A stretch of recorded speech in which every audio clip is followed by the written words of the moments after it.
Welcome to the August 13th, 2024, 6:30 p.m. City Council meeting. We do have a quorum, so I'll call this meeting to order. Would you please join me in a moment of silence?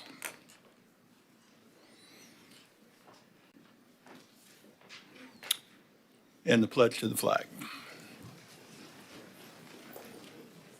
I pledge allegiance to the flag of the United States of America and to the republic for which it stands, one nation, under God, indivisible, with liberty and justice for all.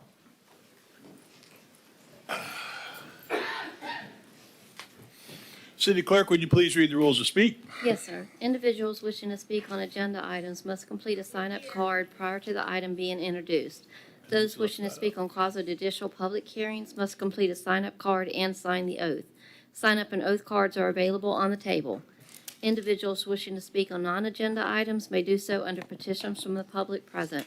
This opportunity is offered twice in the meeting, and individuals may speak at either the first or second petitions, but not both. No sign-up card is required. Citizens shall not comment on any issue more than once during the meeting. All comments except petitions and requests must address the pending issue, and citizens will be given 3 minutes to speak. Citizens wishing to speak on the consent agenda must submit a sign-up card identifying the items of interest. Each speaker shall be limited to 3 minutes to speak on the entire consent agenda. All sign-up cards and exhibits being submitted to City Council shall be placed in the box on the table. Thank you very much. Council, can I get approval of the minutes from the regular City Council meeting on July 23rd, 2024, 5:30 p.m. meeting? So moved. Second. I have a motion and a second. All those in favor say yes. Yes. Opposed? Minutes approved. City Attorney? Windows sign in dialogue Good evening, 6 Mayor, ratio Mayor 3 Council. Tuesday, August 13. Point of business I'd like to bring up at this point.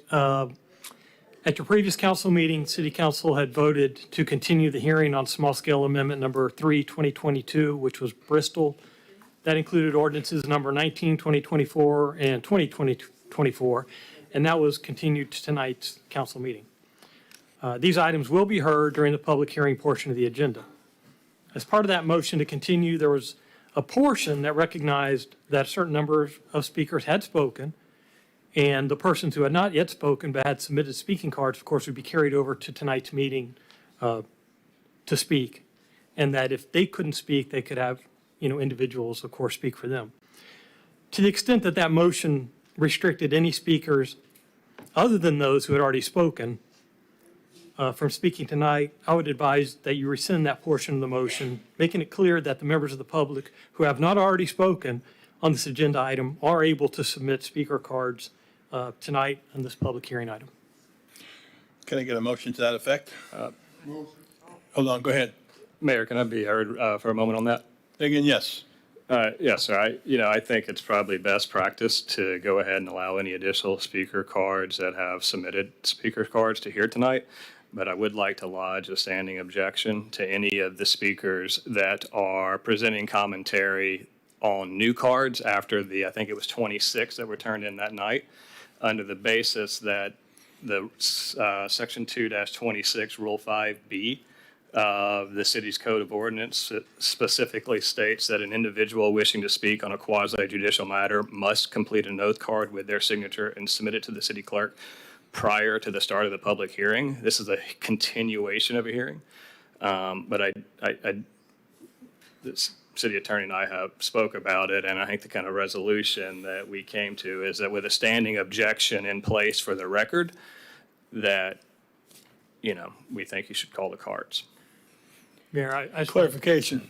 I just want to point out, since that ordinance was enacted, the law on public participation has developed.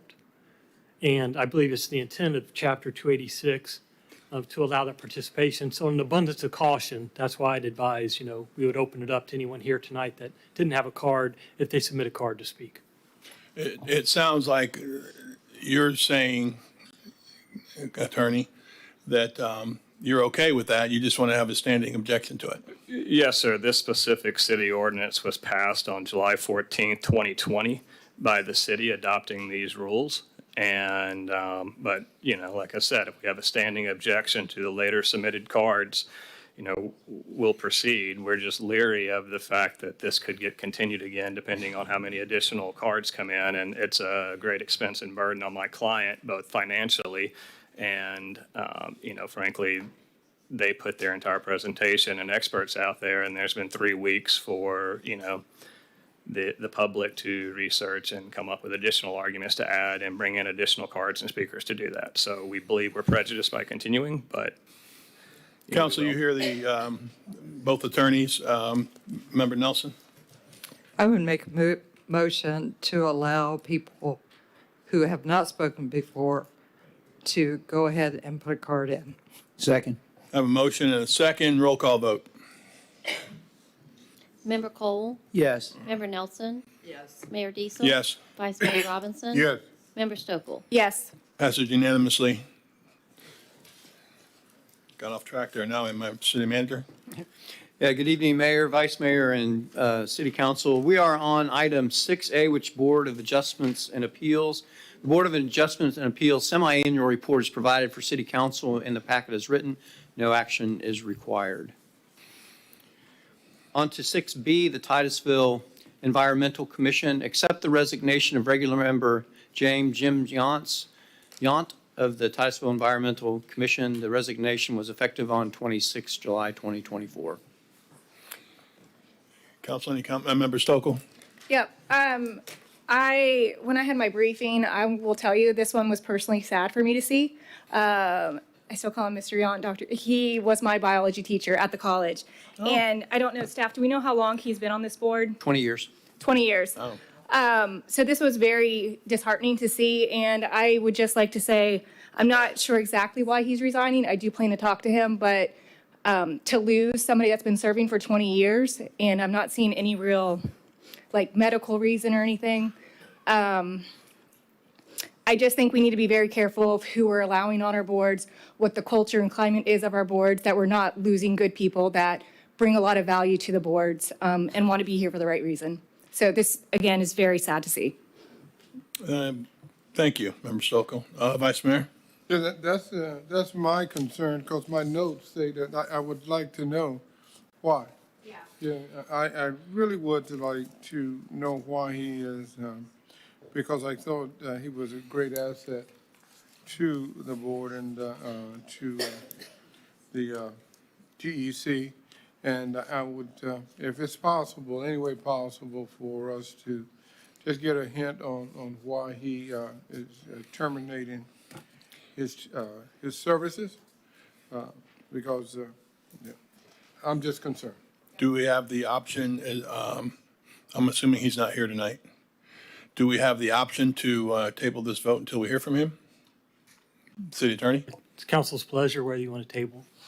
Member Stokel, you brought that up. Would you like to see that? Or, it doesn't look that difficult to do. Yeah, I'm okay with either one. I have a feeling it says it was effective end of July, that even when I talk to him, that he won't be coming back. I just we don't get to talk about things outside of our meeting, and this just deeply concerns me.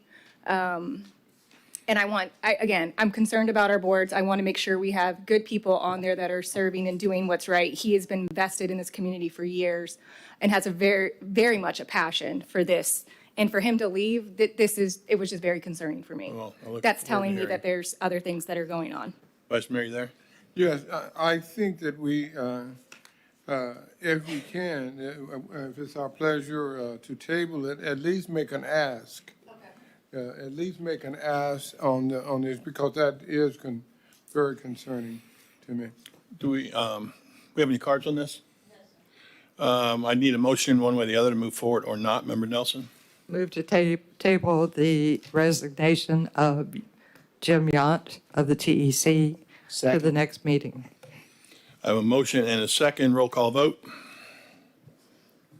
Member Nelson? Yes. Mayor Diesel? Yes. Vice Mayor Robinson? Yes. Stokel? Yes. Member Cole? Yes. And hopefully, if nothing else, this table shows him how much we value what he's given us and are concerned. So I'll leave it at that. Petitions, requests from the public. Can't say the same thing, no. New meeting. Connie Milton, Wendover Farms. I passed out a little research that I did. This is researching ad valorem taxes. I've looked at 5 different apartment complexes in the city of Titusville, and I've looked at 2 different subdivisions within the city of Titusville. Kind of looking at, okay, how many acres are each one, and how much ad valorem taxes do we get? How much does city of Titusville get for each one? Well, if you look at Summerhill Apartments, it's 55 acres, but only about 20 acres of it is built on. A lot of it's wetlands. Wendover Oaks is 19, so 20, close to 20 acres. Solomere Grand, 20 acres. But now it's got a lot of buildings, 9 buildings, 20 buildings for Wendover Oaks, 12 for Timber Trace, 14 for Summerhill. But if you look at the column for ad valorem taxes on each one of these, well, you get about $179,000 for Timber Trace. You get $454,000 ad valorem taxes for Summerhill. But that's total ad valorem. That's not what the city of Titusville gets. The next column over is what the city of Titusville gets in ad valorem taxes. So if you look at Summerhill, they get $157,000 ad valorem taxes. You get another non-ad valorem of $28,000. That's for your stormwater and wastewater, okay? Now, if you look down here at the last 2 rows, that's subdivisions, R1B subdivision, 2 brand new ones in the city of Titusville.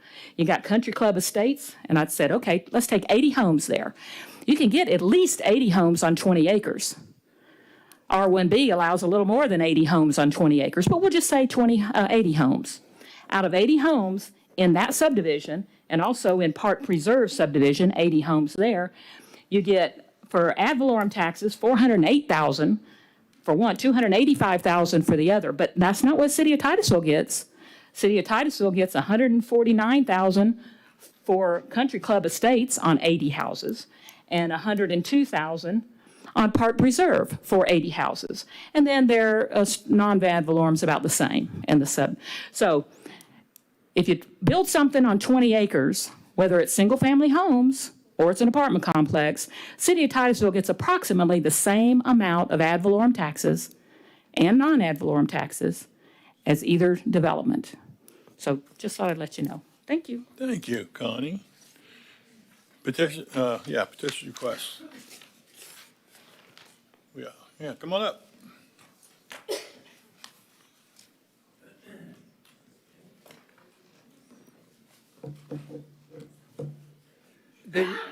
Good evening, Mayor Diesel. Hi. Mr. Vice Mayor, Madam Secretary, council members.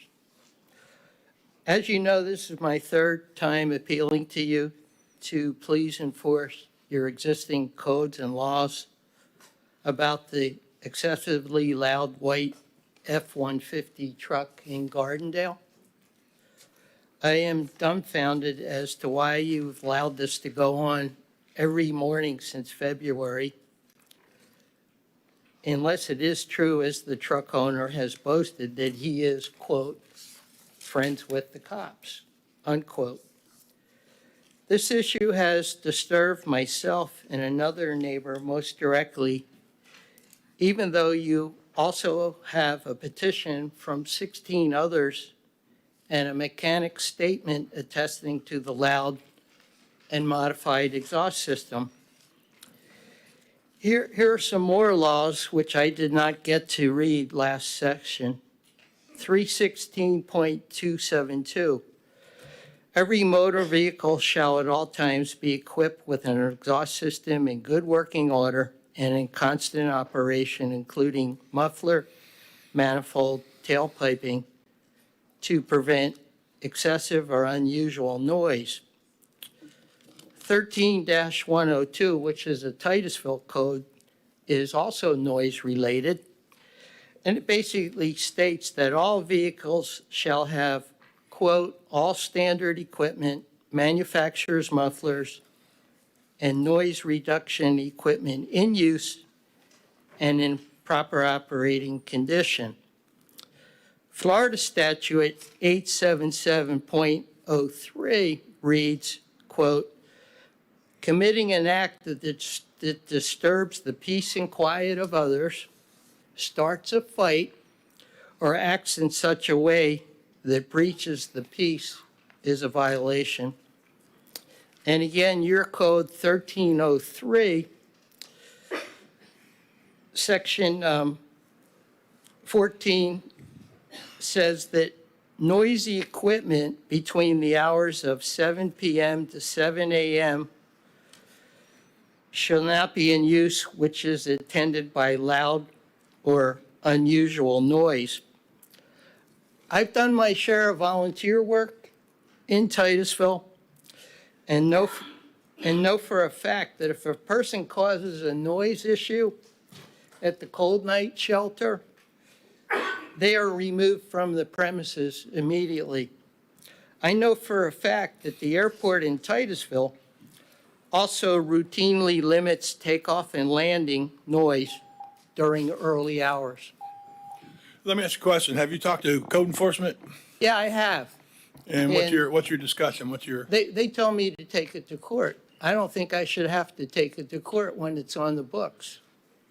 And Okay. I offered to loan the guy money to quiet the truck down, and he went like this, and within a minute, he told me he was friends with the cops.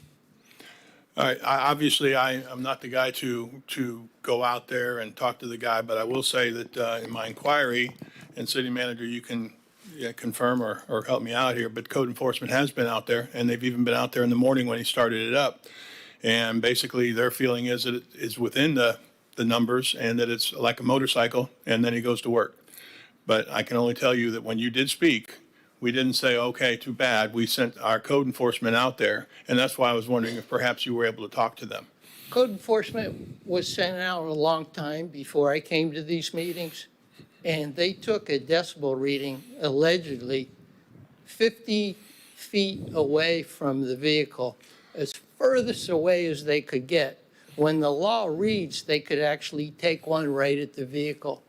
And it's interesting to me that the code enforcement officer that allegedly took that reading, he no longer works for Well, the city. I'm not going to get into all that. Well, I'm I going to just tell you want that you to code know it. enforcement has been out there, and it's not my understanding they've been out there recently since you came to the meetings. And I would like for you to have an opportunity to speak with them, because that's basically what we've got back is that, whether it's too loud or when the train goes by, it's too loud. And like you said, the airplanes situation. In that case, obviously, I have empathy for you if it's too loud and we need code enforcement to do that. But they have been out there. We made sure they got out there. And their report is that it's within code and they can't do anything with him right now. So with that, if I were you, I'd call code enforcement and say, this is what I got at the council meeting. What can you tell me? I will. All right, thank you. But I'd like to let you know I took a decibel reading So- myself, and it's not a quiet Well, truck. there's something to take to code enforcement. Thank you for your time. Thank you. See you next meeting. Yep. Next up.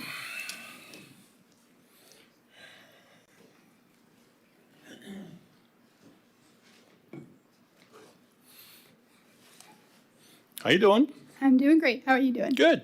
I just wanted to remind council about concurrency because I know I spoke briefly on it a while back. But as our city grows and as we're looking to develop more and more of our city, I think something that we really need to keep in mind is the fact that concurrency is legislatively enacted growth management tool, and it's designed to ensure availability of public services to accommodate all development. Formation and implementation of the capital improvement plan for delivering the essential public services in a timely manner, linking approval of development to existing, current, or planned and funded future availability and adequate public services. It's a legal foundation. And under our comp plan, we have a capital improvements program that's supposed to have a plan for meeting the level of service standards. That program is supposed to have a 5-year budget. And I think it's very important to understand that under Florida Statute 163.3180, developments that result in levels of service below our comp plan level of service are not allowed. The only exception is when there is a budget planned to be implemented to support the levels of service. In our concurrency objective 1.3, it says the city will evaluate the impact of development on level of service to facilities necessary to meet the level of service standards that are available concurrent with the impacts of the development. Policy 131, new development shall be in a manner that minimizes additional public investments. Policy 132, prior to approval of a building permit or functional equivalent, the city shall consult with a water supplier to determine adequate water supplies to serve the new development. Policy 133, Expansions of urban service areas shall be reflected in and coordinated in the city's capital improvement program. Given the de minimis amount listed as the utilities infrastructure line item in the budget and capital improvement plan, it appears that the unplanned for cost to the city for all of the developments we're building is a promise that we can't keep.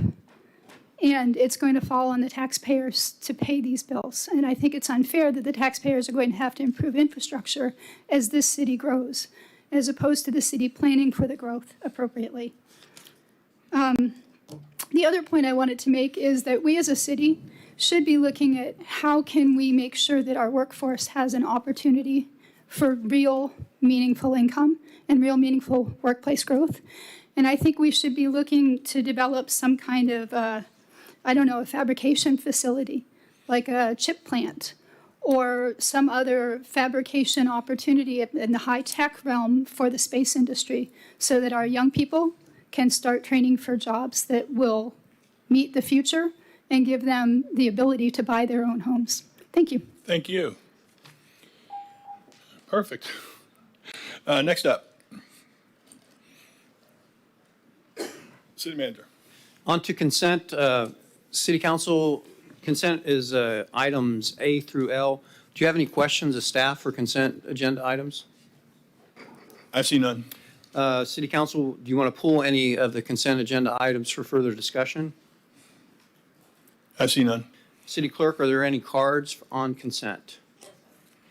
Mayor, I'd like to read the titles for consent for the record. Thank you. Consent agenda item 8A, accept the state assistance for fentanyl eradication in Florida grant. Consent agenda item 8B, authorize the mayor to sign a letter of support to apply for the Florida Department of Environmental Protection Trails Go grant letter of support. Consent agenda item 8C, authorize the mayor to sign a letter of support to apply for the Florida Department of Environmental Protection Resiliency Florida Planning Grant letter of support. Consent agenda item 8D, approve the final rankings for fully insured plans for retiree Medicare Advantage plans and Part D prescription drug plans. Consent agenda item 8E, approve Community Aesthetics Feature Agreement Resolution number 12-2024. Consent agenda item 8F, approve the allocation of the American Rescue Plan. I was talking to the applicant, Cole Oliver, just about his property and what current restrictions are on it right now if it stays zoned the same way. What's preventing him from doing commercial. No opinion was formed with that as well. Vice Mayor. Yes, I ran into Connie, I think, over the potatoes at Walmart. And she and I talked to about it a couple of times, and I asked her a question, no, just general conversation, but it was some nice potatoes at Walmart, I think we agreed. Member Cole, anything? No. I don't guess people are talking to me because I didn't get anything either. So, City Attorney? Just a reminder where we are. At the last meeting, we had the applicant's presentation. We will continue that public comment. Of course, at the close of public comment, the applicant will have his opportunity for rebuttal before you deliberate. Okay. And Mayor, just Yep, before go ahead. just before we call the public comment cards, I believe the court reporter was not taking notes earlier, but I would just like to state on the record again my objection to any of the new cards being called that weren't previously turned in prior to the start of the meeting. I believe it was the July 23rd meeting, and that's on the basis of the city's Section 2-26, Rule 5B of your code, I believe. Thank you. City Clerk, just for the record, how many cards were turned in after we allowed that? From the July 23rd meeting, we actually had 27 cards left. Right.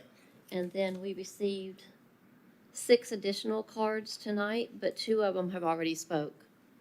Okay, well then the 2 who already spoke, obviously, that's part of the deal. They can't speak, but that means then you have 4 new cards. I have a procedural questions. I know that we were going to allow individuals to speak on behalf of Correct. individuals that could not be here Correct. tonight. but some of these people have already spoke at the last meeting. Is that okay? They're speaking for someone else, so I don't have that problem, but I do want to defer. I mean, they're not really speaking, they're reading somebody else's words, but I don't want to violate anything, so city attorney. You I said we haven't could put encountered that. If they are reading, we did say that if they had something to read, someone to read it for them, they could do Right. that. I'd like to stay with that.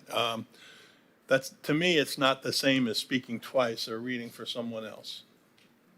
And that's a good procedural question. I appreciate that. Anything else we need to know before we go forward? Staff is here to Staff? provide you a process again. I have point of order. Yeah. Point of order. Attorney, we're giving you a copy of this. These are objections, and we're giving a copy to each one of you tonight. They will be provided to you by email. This is on the record. We're submitting objections based on the City Council failing to follow the adopted rules of procedure during the July 23rd public hearing for the Bristol Municipal Multifamily Development. The City of Titusville adopted Resolution 24-1997 to comport with case law and establish rules of procedure for quasi-judicial hearings, including ex parte communications, rules of evidence, the burden of proof, and the assurance of a fair opportunity to present evidence. Resolution 24-1997 has not been amended since its adoption, May 27, 1997. That's in Exhibit A of this package we just handed you.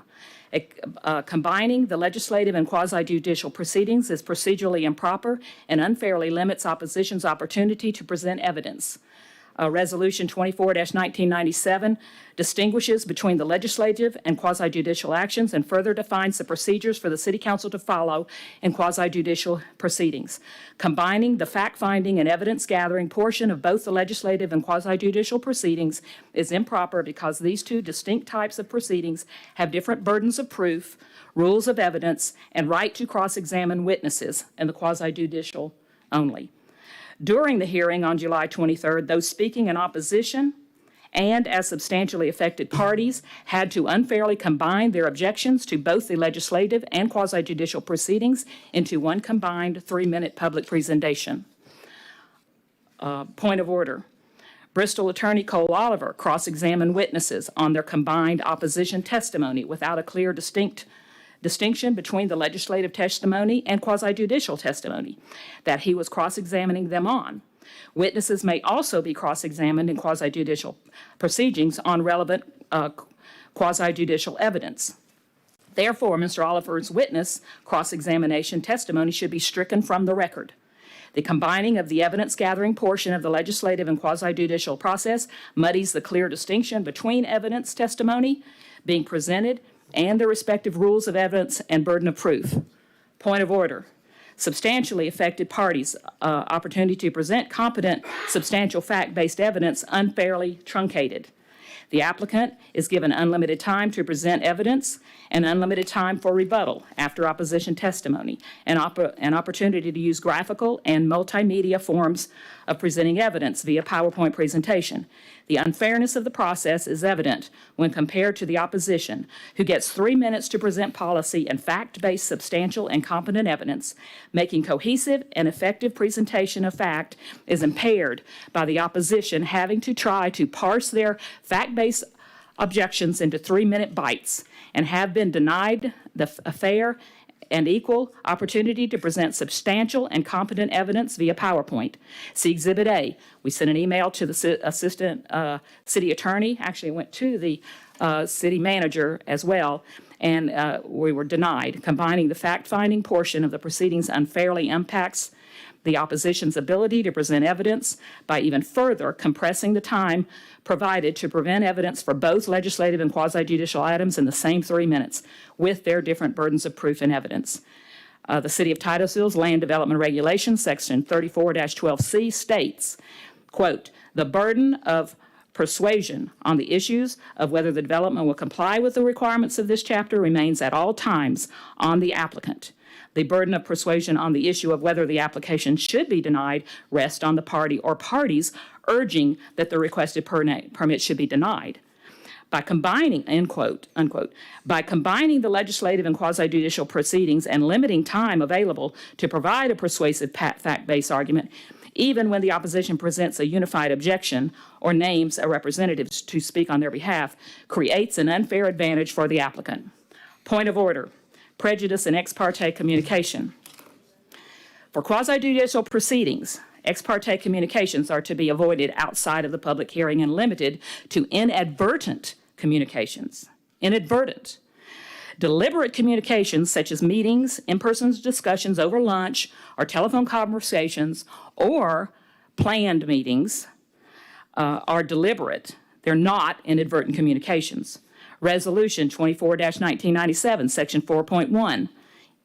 Intent states, it is, quote, "It is the intention of the City Council for its boards to avoid contacts other than at hearings before the board, and that it is the desire and intent of the City Council to establish a process and procedure for disclosure of inadvertent ex parte communications."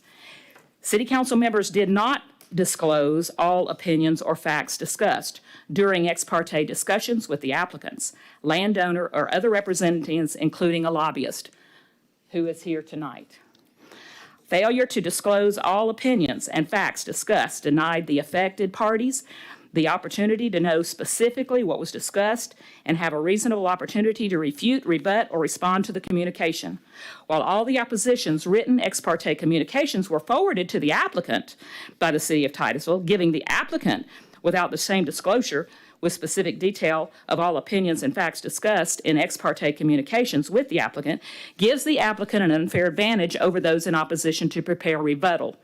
Resolution 24-1997, Section 4.2a states, quote, "In the event a member of a board receives an ex parte communication outside of the hearing or proceedings before the board, said board member shall disclose and make a part of the record before final action is taken the identity of the person, group, or entities with whom the communication took place and the subject of the communication, including all opinions or facts discussed.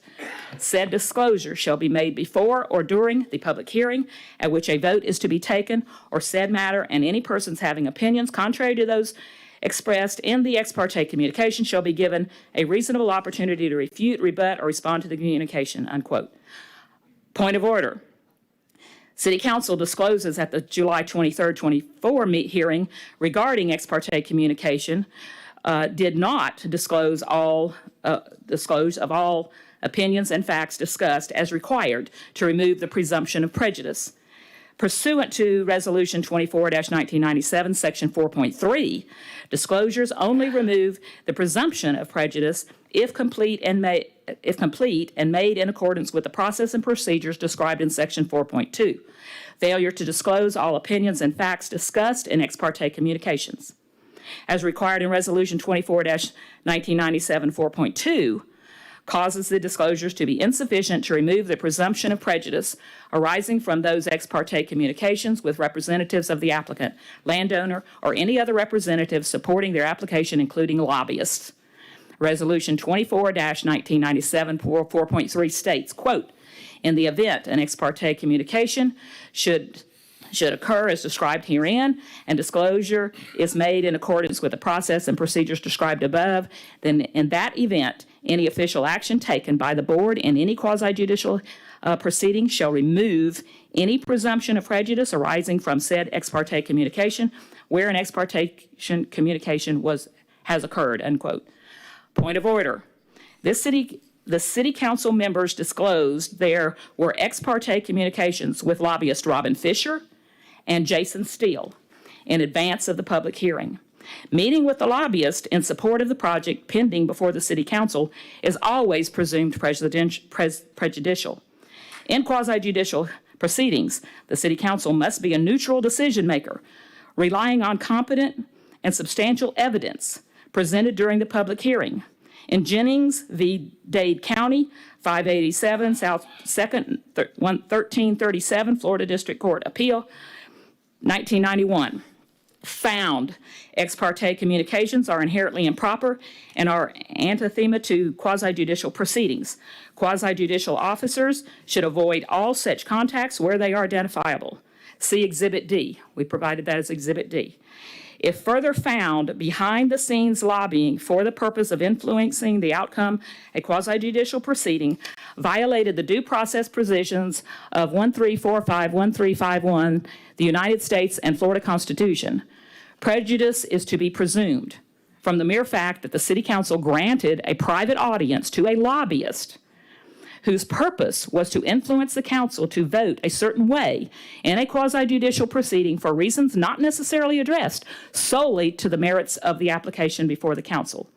Quote, lobbying is defined as any personal solicitation of a member of a legislative body during a session thereof by private interview or letter or message or other means and appliances not necessarily addressed solely to the judgment to favor or oppose or to vote for or against any bill, resolution, report, or claim pending or to be introduced by any person who is employed for consideration by a person or corporation interested in the passage or defeat of such bill, resolution, or report or claim for the purposes of procuring the passage or defeat thereof. Black's Law Dictionary, 1086, Rev. 4th edition, 1968. Point of order. Ex parte lobbying of an administrative body acting quasi-judicially denies the parties a fair, open, and impartial hearing. Suburban Medical Center versus Olaf Community Hospital. We'll give you a copy of this so you'll have it. 226 Kansas 320, 597 P2D 654, 1979. Adherence to procedures which ensure fairness, quote, is essential not only to the legal validity of the administrative regulation, but also to the maintenance of public confidence in the value and soundness of this important governmental process. ID 597 P.2D at 662, citing 2 AM 2D Administrative Law 351. Point of order. The quasi-judicial process for the Bristol hearing is prejudiced by City Council members receiving monetary donations from individuals and the lobbyist that are acting on behalf of the Bristol project while the matter is pending. Campaign contributions, public records show that several City Council members have received monetary campaign donations from Elizabeth Cole, who is the director of Wendover Farms, Inc., see Exhibit B, Elizabeth Oliver Cole, Elizabeth Oliver, Director, Wendover Farms, Inc., the landowner set to benefit from the Bristol development. Wendover, Inc. owns the 25-something acres that Bristol's trying to develop on. Mr. Cole Oliver is the attorney for Bristol, and it's his wife that is principal on Wendover, Inc., who has provided monetary donations to Miss Sarah Stokel. And Cole Oliver, the attorney representing the Bristol project before the City Council. Ms. Oliver does not live in the city of Titusville or even county district within which the city of Titusville City is located. Council members also received monetary campaign donations from Robin Fisher and Jason Steele, in particular, Ms. Stokel. In addition, we found out Ms. Stokel has a PAC. She's received $10,000 from Robin Fisher into that PAC. The same lobbyist council members disclosed the City Council had ex parte communications. Jason Steele is also a seated county commissioner and served as an expert witness on real estate for Bristol at the July 23rd hearing. And Mr. Steele is here tonight, I believe, also. He's here. Point of order.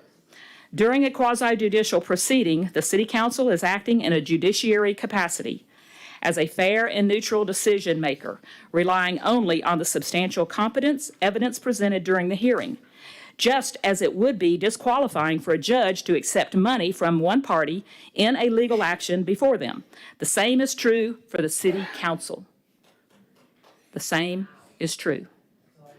In Jennings v. Dade County, the court found the constitutional compulsions which led to the establishment of rules regarding the disqualification of judges apply with equal force to every tribunal exercising judicial or quasi-judicial functions.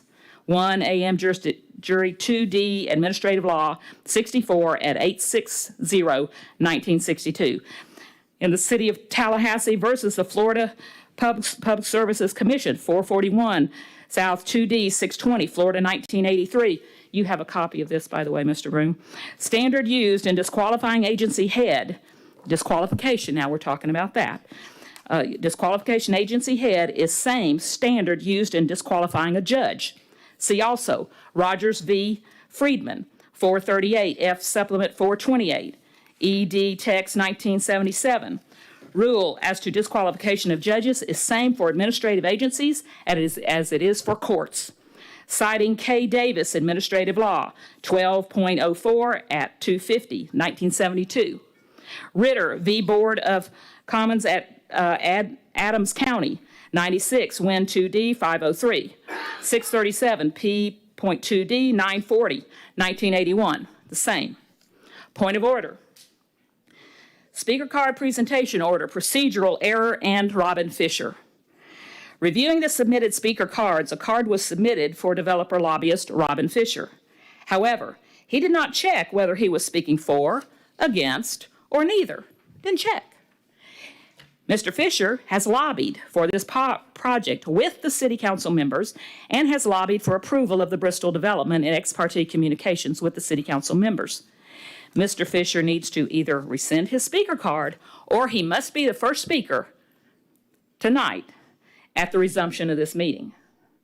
The City Council is not following the procedures established in Resolution 24-1997 and resulting in an unfair process for those for substantially affected parties who participated in the legislative and quasi-judicial process. This was submitted as representatives from Wendover Farms, Sandra Klinger and Lindsay Grizzle, and the Wendover Farms Homeowners Association.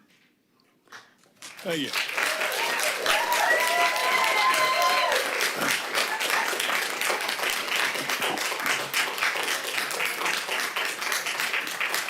All right, we're good. City Attorney, I'm not a real judge and I'm not a real lawyer, and I didn't stay in Holiday Inn last night, so I'm really going to need you to clarify these things. Where you at?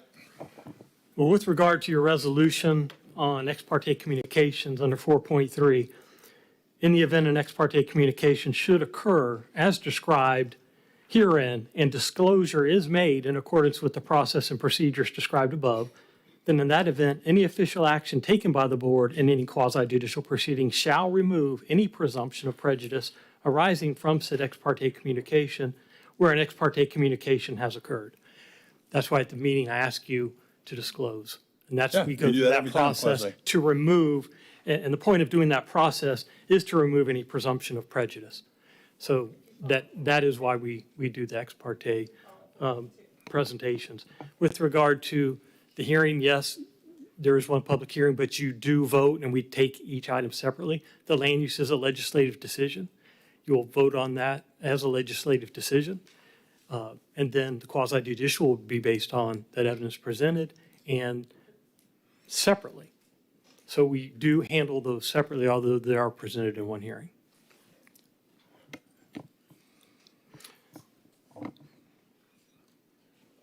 Okay, well, I'm going to ask this one too, because this is, the way we do this is the way it's been presented to me and the way I watched the previous mayor do it before me.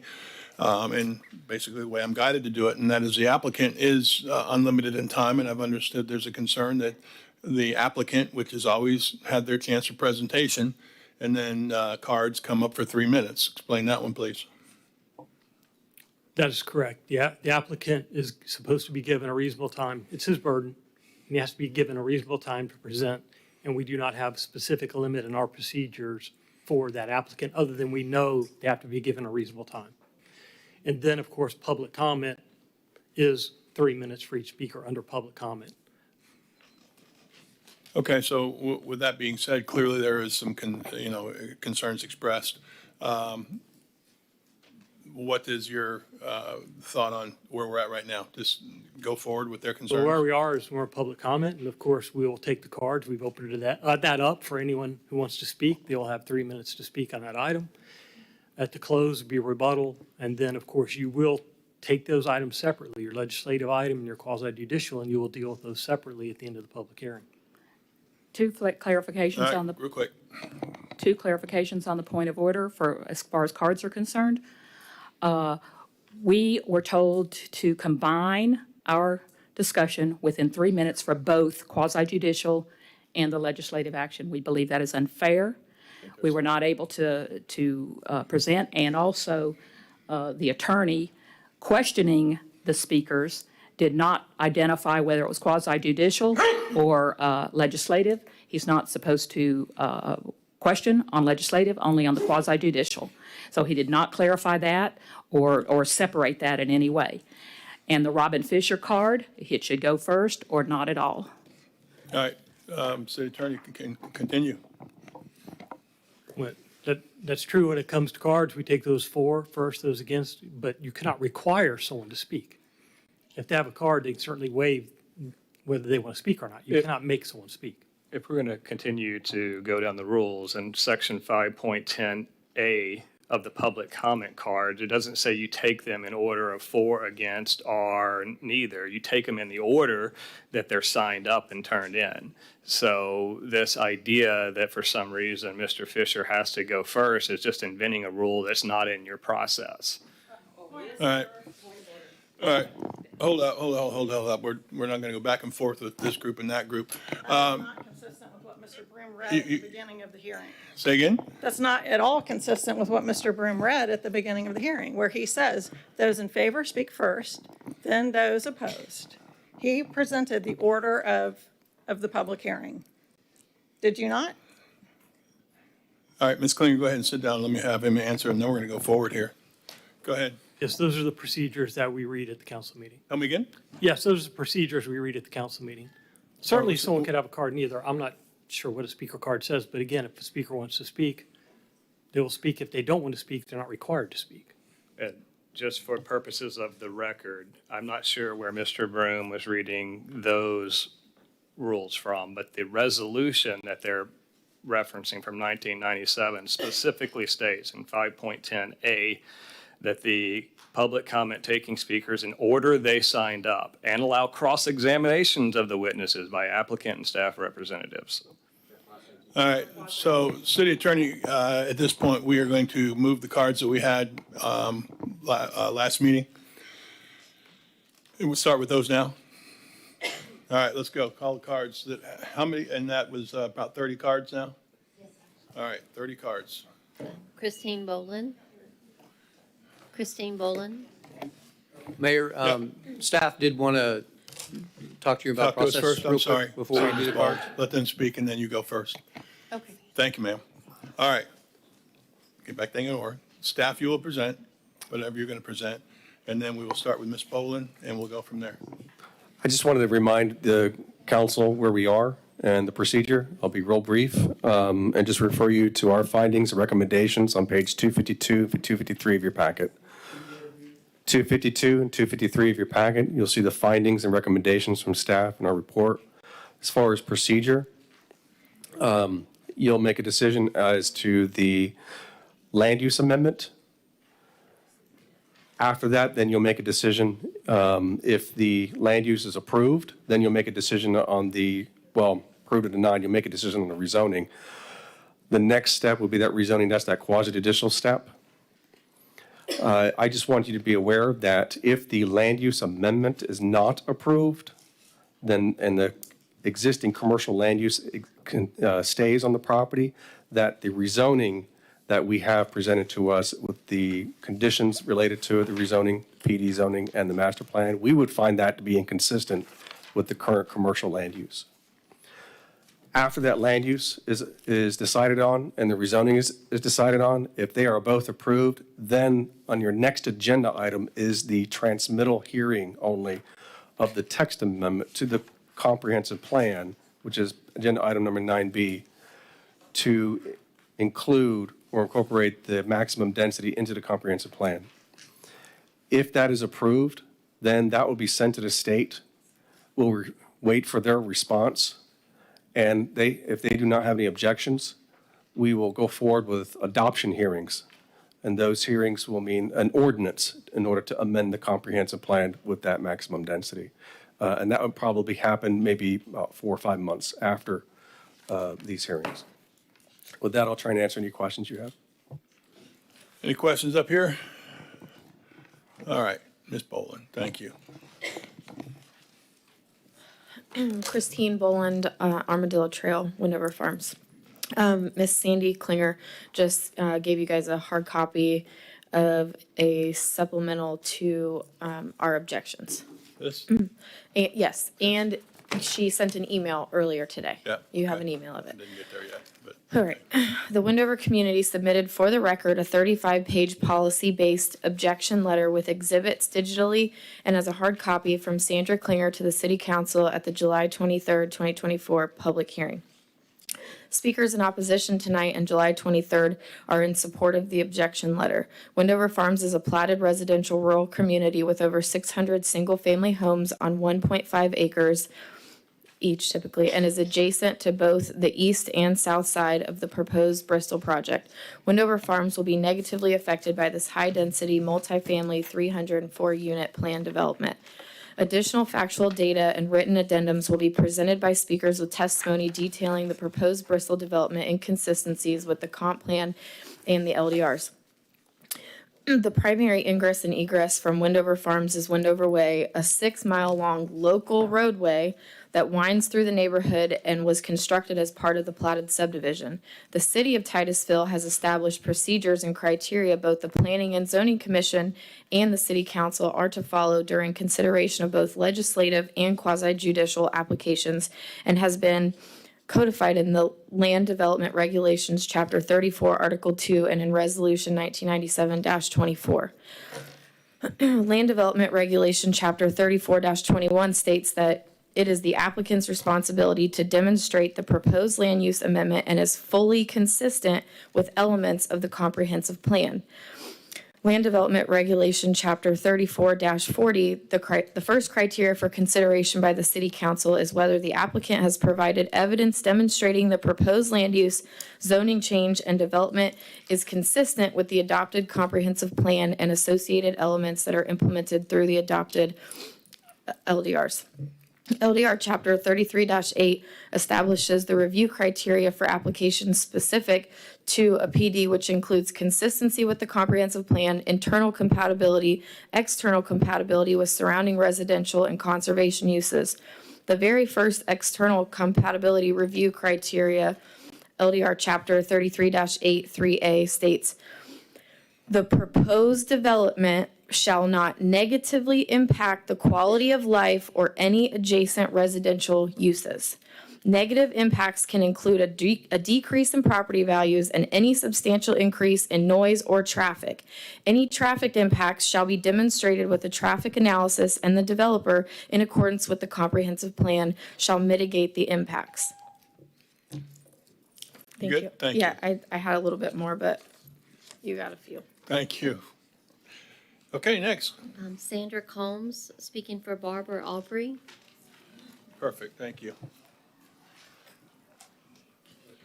That'd be great if I could go there. Michael. Hi, I'm Dr. Sandra Combs, and I live at 8038 Wendover Way, and I own 4 additional homes in the city of Titusville as well as a business. I would like to say that the existing commercial high-intensity land use is correct. As testified by your planning staff on 7/23, the existing commercial high-intensity land use is consistent with the comprehensive plan. The comp plan future land use element, objective 1.9, states the city of Titusville shall provide for appropriate and adequate land for commercial land use through the designation of commercial high-intensity and commercial low-intensity land use designations on the future land use map. The proposed rezoning would continue to reduce the amount of commercial land within the city of Titusville. City council members have repeatedly publicly expressed concern over the continued loss of commercial and industrial land use within the city. The city staff testified on 7/23 that the city already has less than 20% combined commercial and industrial land available within the city. City staff also testified that maintaining adequate commercial and industrial land uses is important for the economic resilience and stability of the city. The proposed change of the future land use for this subject property is a legislative action by the City Council maintaining appropriate and adequate land for commercial or commercial use is a rational basis for denial of the proposed SSA 32022 from commercial high intensity to PUD. See the supplemental exhibit C6 for Florida court rulings on that.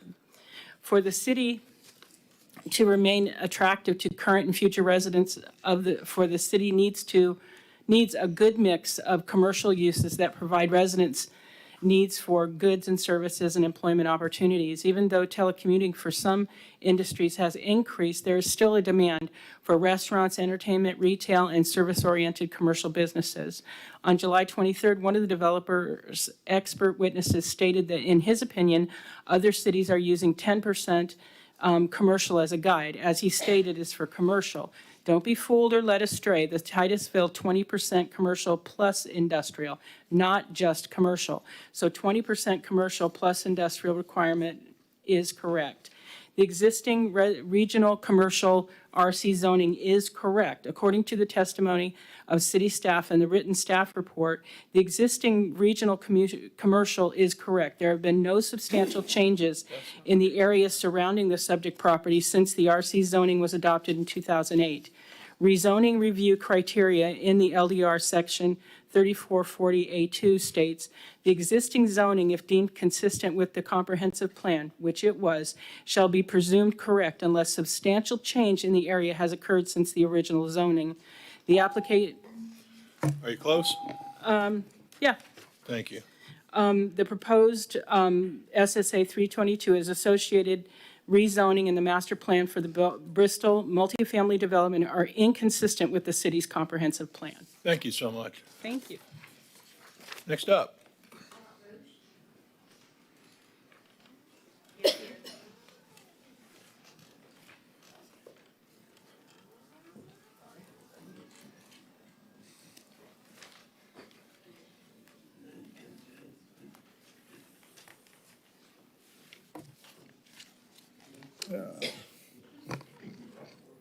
Scott Roosh, 5875 Windover Way. Mayor, council members, evening. Hey. Good evening. So, the staff report states there is no significant impact to Windover Way. However, the Bristol study makes decisions and recommendations based on the omission of analysis of important significant road segments. Literally only half of the affected roads around the development were looked at. Look at the large exhibit. The road segments in yellow were the only ones analyzed. The red and omitted road segments that obviously should have been included. The Bristol traffic study omits pertinent analysis of road segments that will certainly be used by Bristol residents. The segments include Windover Way, to and from Windover Trail, the blind, sharp 35-degree intersection. Windover Trail to and from State Road 405, the Walmart intersection. The road segments are not only omitted, the trips toward and away from these segments are marked as 0 trips. They are saying every single car leaving the Bristol development will use the yellow highlighted road segment. Really. In addition, the traffic study omitted information on how Bristol residents will go west on State Road 450 toward Orlando. The current best route is pulling out on 50 East and then quickly cutting across 3 lanes of traffic to make a U-turn. Here, exhibit at Starbucks and Lowe's.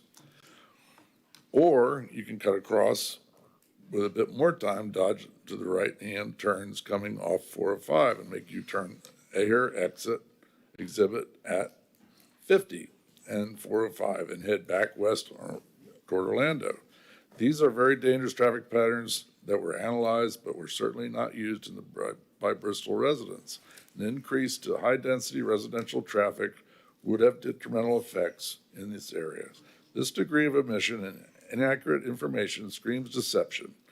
You rely on accurate information to make your decisions.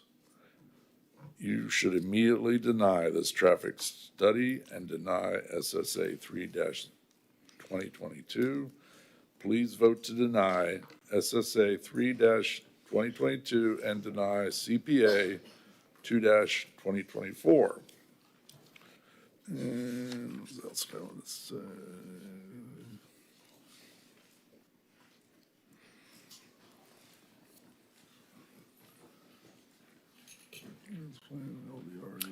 And I believe you're about there. Yeah, I think we're good. Yes. All right, thank you. Yeah. Next one up, please. Elizabeth Parker. I'm sorry to hear that. Elizabeth Parker.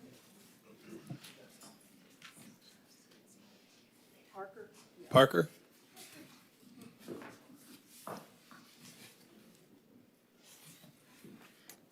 Back again. Elizabeth Parker, 3446 Trevina Circle.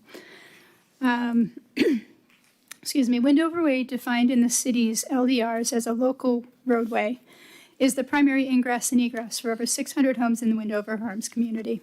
Windover Way is approximately 6 miles long and was constructed as part of the platted subdivision. The applicant submitted a master plan. The traffic study in the master plan, the traffic study states the proposed direct access for the proposed high-density multifamily PD development is onto Windover Way with a full access driveway. See Exhibit A1, Bristol Master Plan. This is not consistent with the City of Titusville LDR, Section 33-5A2. Access for development in a PD zoning is required to have direct access onto an arterial or collector roadway. See Exhibit A2, Titusville LDR, Section 33-5A2. Windover Way is classified as a local roadway. According to the City of Titusville Roadway Classification and Titusville LDR Development Review Procedures Manual, Section 9.4, see Exhibit A3, it is also classified as a local roadway in Brevard County. Windover Way's right-of-way is 80 feet wide and adjacent to the platted residential homes and is further reduced to 60 feet wide from the northeastern boundary of the Bristol property to State Road 50. The City of Titusville LDR Development Review Procedures Manual, Section 9.5, states the minimum right-of-way for the collector roadway shall be not less than 90 feet, and the minimum right-of-way for an arterial roadway shall be not less than 120 feet. See Exhibits A4, A5, and A6. The applicant has access onto State Road 50 through their existing 66-foot wide easement that connects to an existing and historically used access driveway on the eastbound lane of State Road 50, an arterial roadway. The applicant notified the city that they had an easement with access to State Road 50 that could be used if required. The Bristol development expert witness, in his testimony, said, in his opinion, FDOT would not re-permit the existing driveway access onto State Road 50 based on access management standards, but they have produced no correspondence from FDOT to support their opinion. Representatives of the Windover Farms community contacted FDOT permitting, safety, and planning staff, making it clear that this is not at all the case. Other speakers will address the correspondence with FDOT in more detail. I support the submitted objection document submitted by Sandra Klinger and Lindsay Grizzle and urge the City Council to deny SSA 3-2022, its associated rezoning, and master plan. The City Council must not approve a master plan with direct access onto the driveway of Windover Way with a full access driveway. I've got to say, listening to their expert speak, he made the comment, well, it functions as a collector road. I could function as a school bus. However, if you put 60 children on my back, I'm not going to get them to school. It's just a point that has to be made. Thank you. Thank you. Next up. Jackie Leader. Say again? Jackie Leader.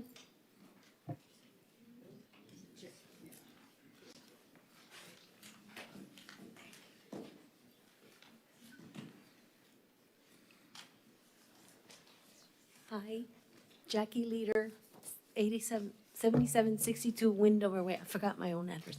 Windover Way. I'm here to talk about the Live Local Act.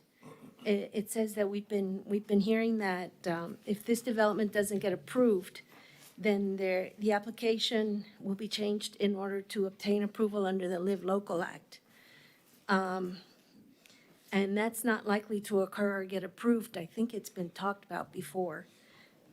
You have Exhibit C3 that consists of a letter dated January 9, 2024, from City Staff Mandy Lamoth, Deputy Community Development Director, to Kimley Horn Developer.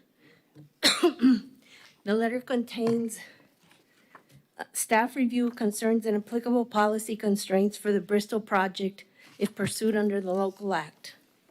The letter states that the proposal is not in compliance in multiple areas.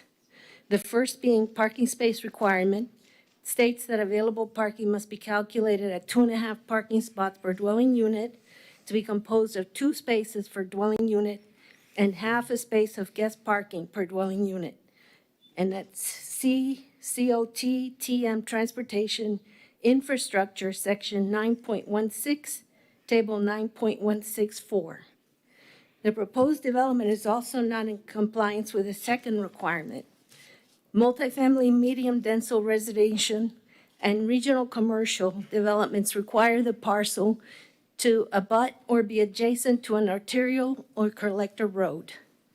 Windover Way is defined as identified as a local street. That's DRP Section 14.5.20.8, LDR Section 28.306, LDR Section 28-315, and COT Comprehensive Plan Policies 1.9.1, 1.14.5, and 1.14.6. So even under the Live Local Act, the access point must still be on an arterial or collector road. The proposal is not in compliance with the third requirement, which says the minimum paved width required for a local road is 26 feet. The minimum paved width required for collector road is 38 feet. The width of the paved portion of the ROW of Windover Way is only 22 feet. The fourth item on the list pertains to the mixed use of things that can't be done, pertains to the mixed use element as required in the Live Local Act. The mixed use element of the proposed development is missing per ordinance 48-3023. Whoops, You good? Thank you. Okay. That'd be another step anyway. Next up, Vicky Conklin. I'm sorry, I didn't hear that. Vicky Conklin.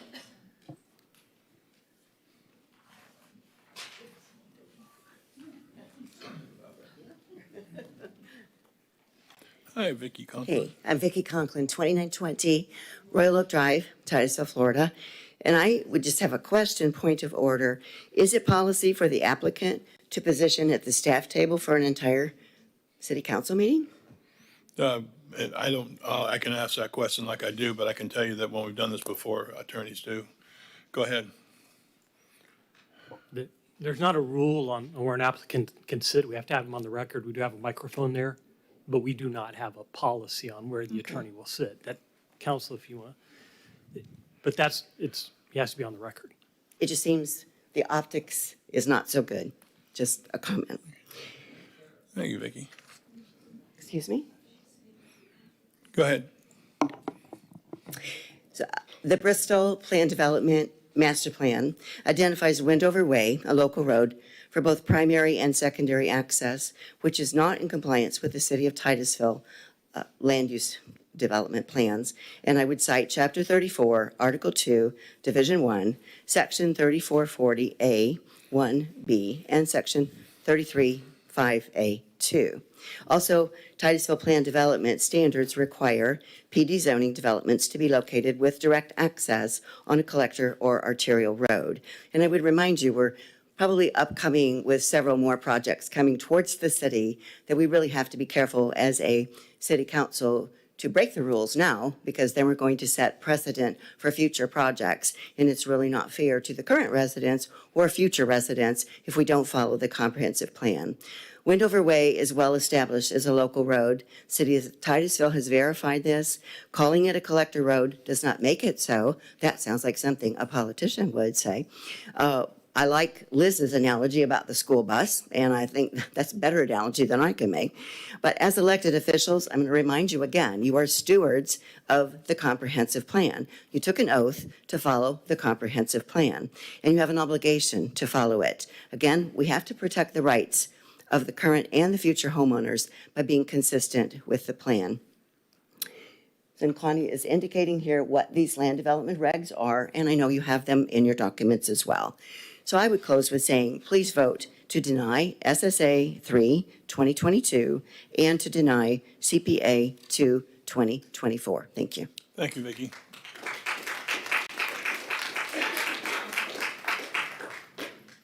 We have Diane Froge, Frogge, for John Aubrey.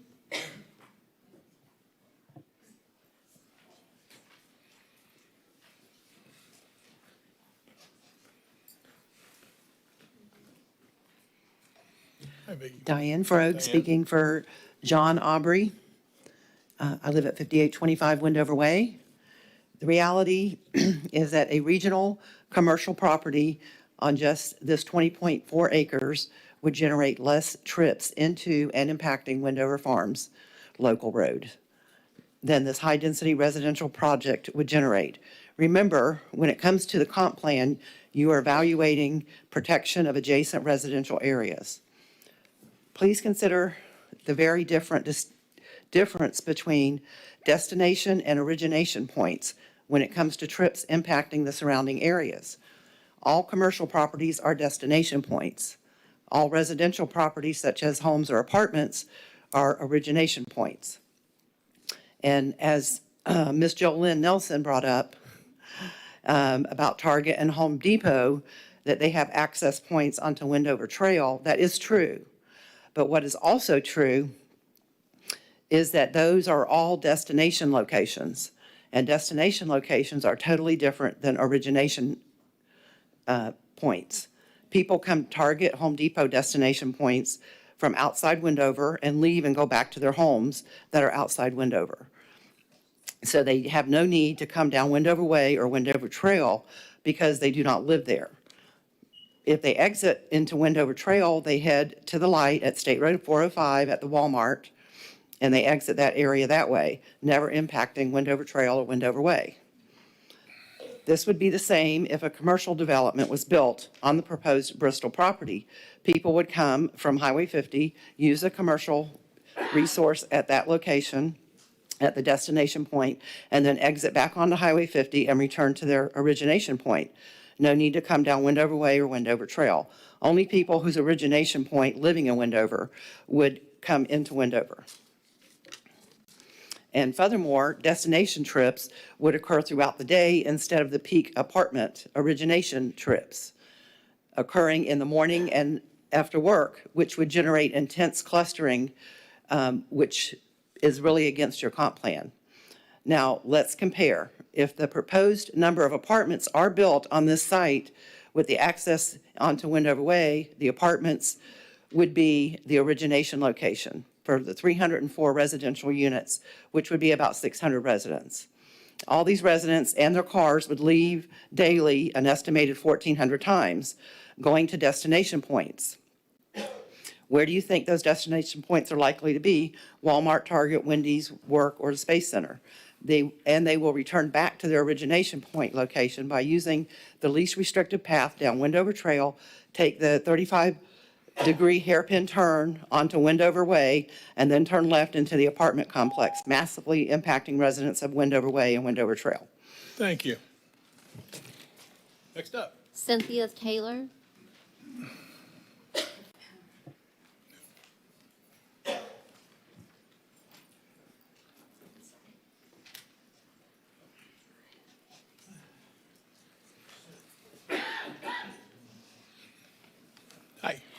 Cynthia Taylor, 8158 Wendover Way.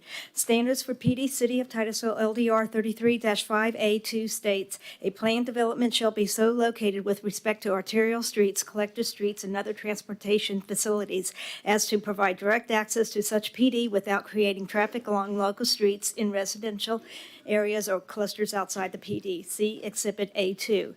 PD review criteria City of Titusville LDR 33-8A3A. External impact states the proposed development shall not negatively impact the quality of life for any adjacent residential uses. Negative impacts can include a decrease in property values and any substantial increase in noise or traffic.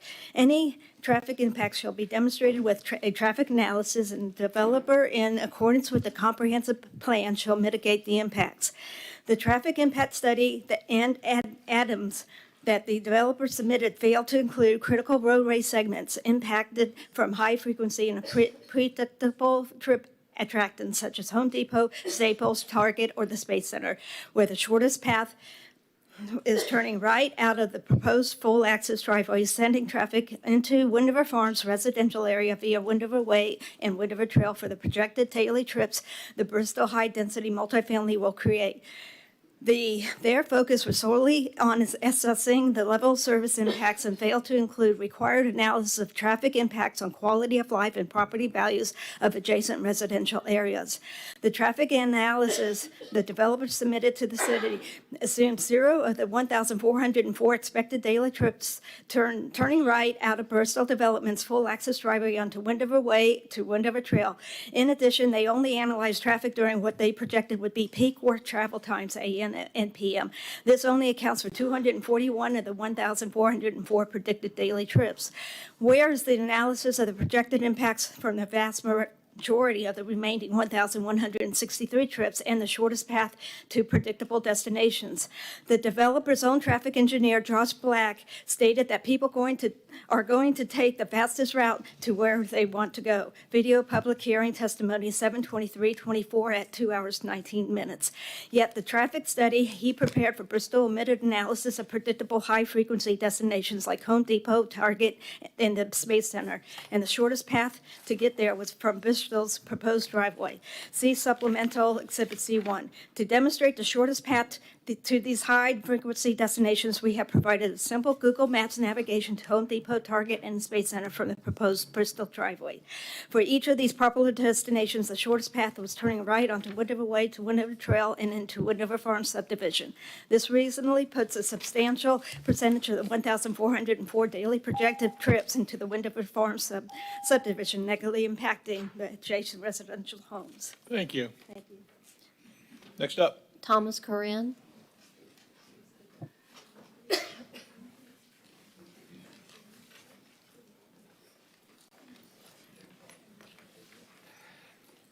Good evening. Good evening. Tom Curran, 3491 Foxwood Drive. All commercial properties are destination locations. All residential properties and apartments are origination points. There's a very distinct difference in traffic pattern for destination locations versus origination points. If a commercial site were to be built on this 20.4 acres of buildable property, this would be a destination point, and customers would be coming from the outside Windover to the commercial location, use the services, and then leave the commercial location and go back to their homes. This follows the comp plan and does not negatively impact surrounding residential areas or create clustering along our local road. There is absolutely no doubt this developer is attempting to build a high-density multifamily development of 15 homes per acre under the guise of a PD and attempting to say it will have less impact than commercial property. They are using a defunct 2008 project traffic report to sway you to believe them. The 2008 16-year-old RC zoning site plan was for a large square footage retail and restaurant for the subject property, plus another approximately 7 acres of adjacent commercial property with development. This is the definition of comparing apples and donkeys. It should be no surprise that this old, larger project predicted more generated trips in a worst-case scenario that ignores many other permitted uses as possible under the existing commercial land use and RC zoning.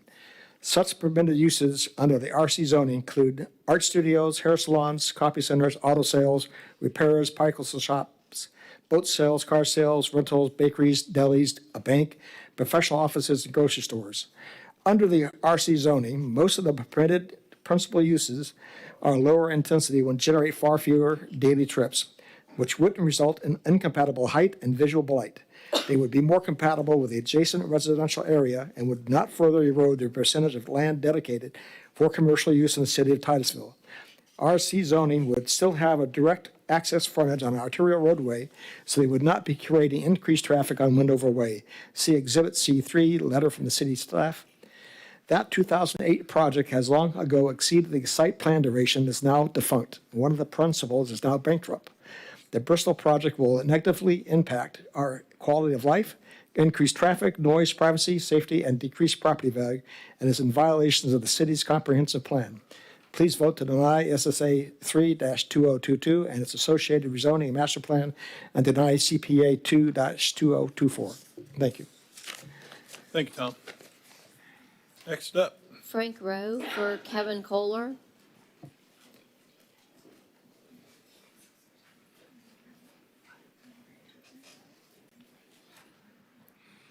Hey, buddy. Frank Roach, 8201 Wendover Way. You guys got to be tired of seeing me. See Exhibit C2 FDOT and Exhibit A7 survey with 60 foot wide easement. The Bristol Master Plan shows direct access with a full access driveway onto Wendover Way, a local road created in a plat for Wendover's Farm subdivision, even though they have an easement for access onto State Road 50 and arterial roadway. The applicant is asking the City Council to approve SSA 3-2022, its associated rezoning and master plan in violation of their adopted comprehensive plan and LDR policies, such as FLU 1.3.1 and LDR Section 33.5A2, designed to protect single-family residential areas from encroachment by multifamily development and negative impacts to quality of life, such as traffic impacts from traffic.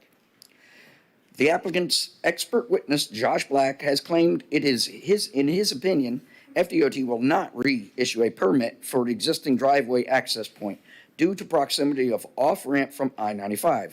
But even after 2 years, Bristol developers have not provided any actual direct evidence or correspondence from FDOT corroborating that opinion. So we contacted the FDOT District 5 Office Traffic Engineering and Permitting Office engineers, FDOT Planning Department, and the FDOT Safety Engineer, Anthony Nose, and asked them directly. We have submitted a written summary of this correspondence to supporting Florida Administrative Code and FDOT supplied safety data, see Exhibit C2. The three most important facts learned were FDOT provides free pre-application reviews, see CH 14-96.003. 2, Bristol could have met with D5 FDOT traffic engineer Chad Lingerfelder for pre-application conceptual review of their site plan and traffic study. 3, FDOT District 5 Traffic Services Engineer Zachary, Zach, that's a nice last name, Zal Morantis, was asked directly how FDOT would evaluate a project like Bristol in a permitting review where the city has a LU/zoning requirement for direct access onto an arterial or collector roadway. If the use has changed and the FDOT access management setback from ramp could not be met. 2009, Chapter 14-97 FAC. He said FDOT would not deny an access permit because of access management setbacks if the property land use and zoning required arterial or collector access, and that they would work with the property owner. He further said, looking at this specific location, Go ahead, finish that sentence. there are a number of opinions FDOT would consider, such as revising the ramp yield, lane profile, and mitigate access management setback requirements. Thank you. Annie Bridges.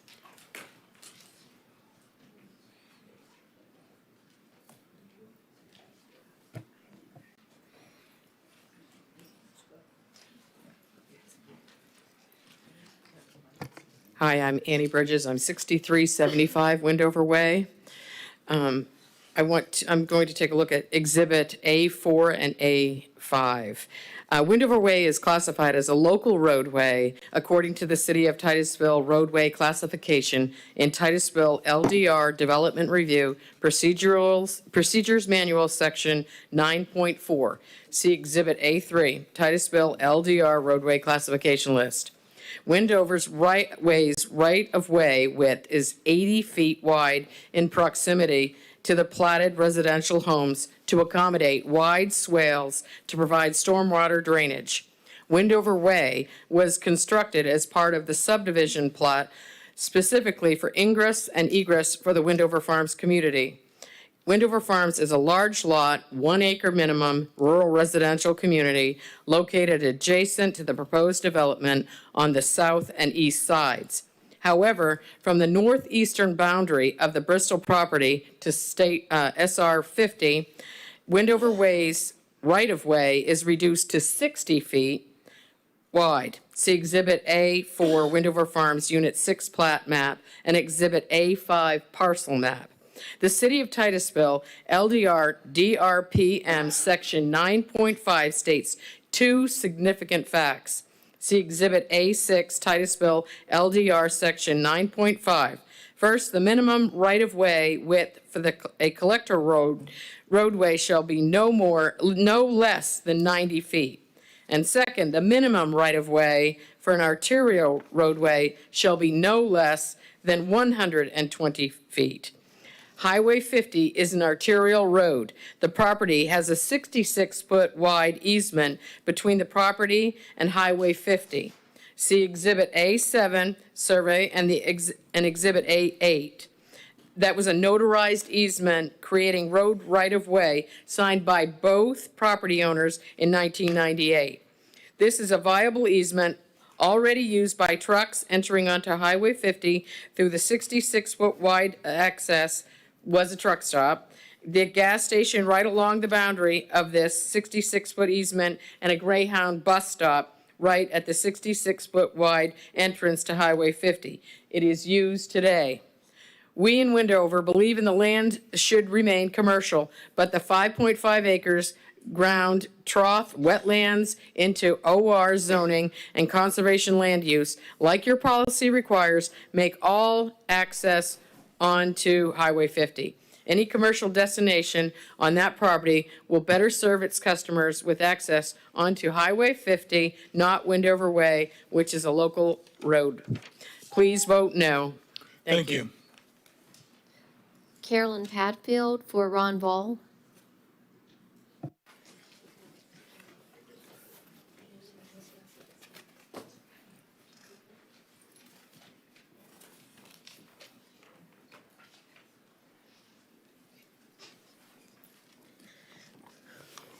Carolyn Padfield replacing Ron Ball as speaker. Look at Exhibit A2 and Exhibit A-4 that Sandra Klinger has provided to you, email and hard copy.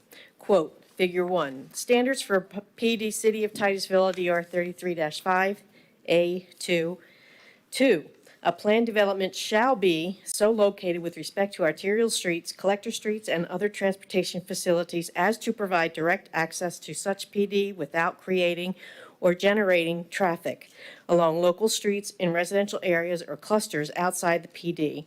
Brad Parrish sent Bristol an email to the developers on July 22nd, 2022, that notified them that access would need to be located on an arterial or collector roadway, yet the developer's submitted plan ignored that observation and is proposing access onto Windover Way, a local road. Proposed access for this PD onto Windover Way is not consistent with Titusville LDR Section 33-5, A2, and review criteria Titusville LDR Chapter 34, Article 2, Division 1, Section 34-40, A1B. Access for development in PD zoning is required to have direct access onto an arterial or collector roadway.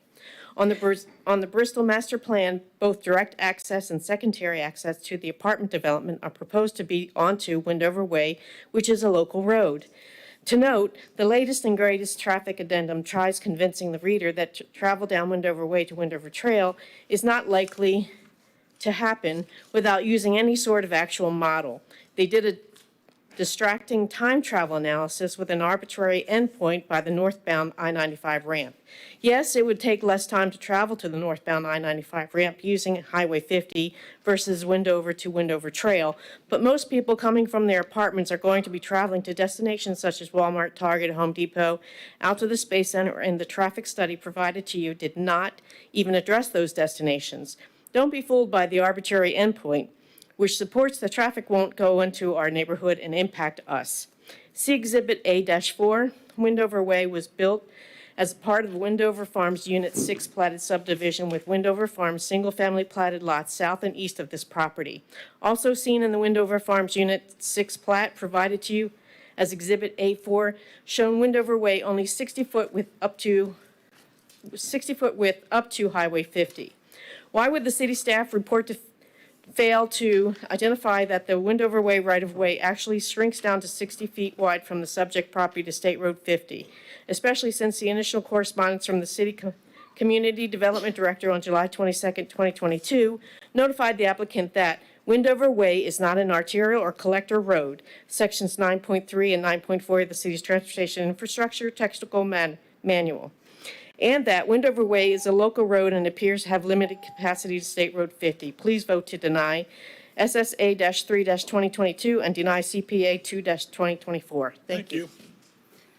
Glenda Rowe for Wayne Rogers.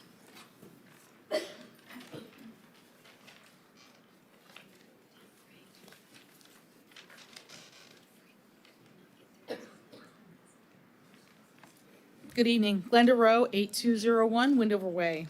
See Exhibits A3, A5 through A12. Bristol PD Master Plan identifies Windover Way a local road for both primary and secondary access, which is not in compliance with City of Titusville LDR Chapter 24, Article 2, Division 1, Section 34 through 40, A1B, and Section 33 to 33.5, A2. Also, Titusville Planned Development PD standards require PD zoning developments to be located with direct access on collateral or arterial road. The property has an established 66-foot wide easement across the adjacent 6.98 acre property to the north, providing direct access to SR 50 and arterial roadway. See Exhibit A3, Titusville LDR Roadway Classification List Exhibit A7, 2022 Boundary Survey depicting easement from Bristol property to SR 50 and Exhibit A8 Official Record of Easement. This easement can and should be used as access to Highway 50 for this property and not Windover Way. It is clear the property owner, who was even aware back in 1998 that it was important to maintain an access connection to SR 50. See Exhibit A8 from the clerk of court that is notarized, legal easement creating road right-of-way signed by both the landowner, Windover Inc., and George Dongle on January 27, 1998. It is important to note that the easement connecting to an established improved concrete driveway, see Exhibit A9, photos of existing driveway on SR 50 with an existing concrete and turn lane. This existing driveway was historically used as an access point for semi-trailers as a truck stop operated on the property where the easement is located. See Exhibit A10, historic aerials of property used as truck stop. The applicant notified the city that they had an easement with access to SR 50 that could be used if required. See Exhibit A-11, Bristol concurrency application with Exhibit A12. Yet, the existence of this easement is also inexplicably completely omitted from the staff report and background materials included for your review. Why did the staff neglect to tell you about this 66-foot wide easement to Highway 50? The new July 17th traffic addendum provides you with an opinion. Thank you. Carla Henn. Nice ending. Carla Henn.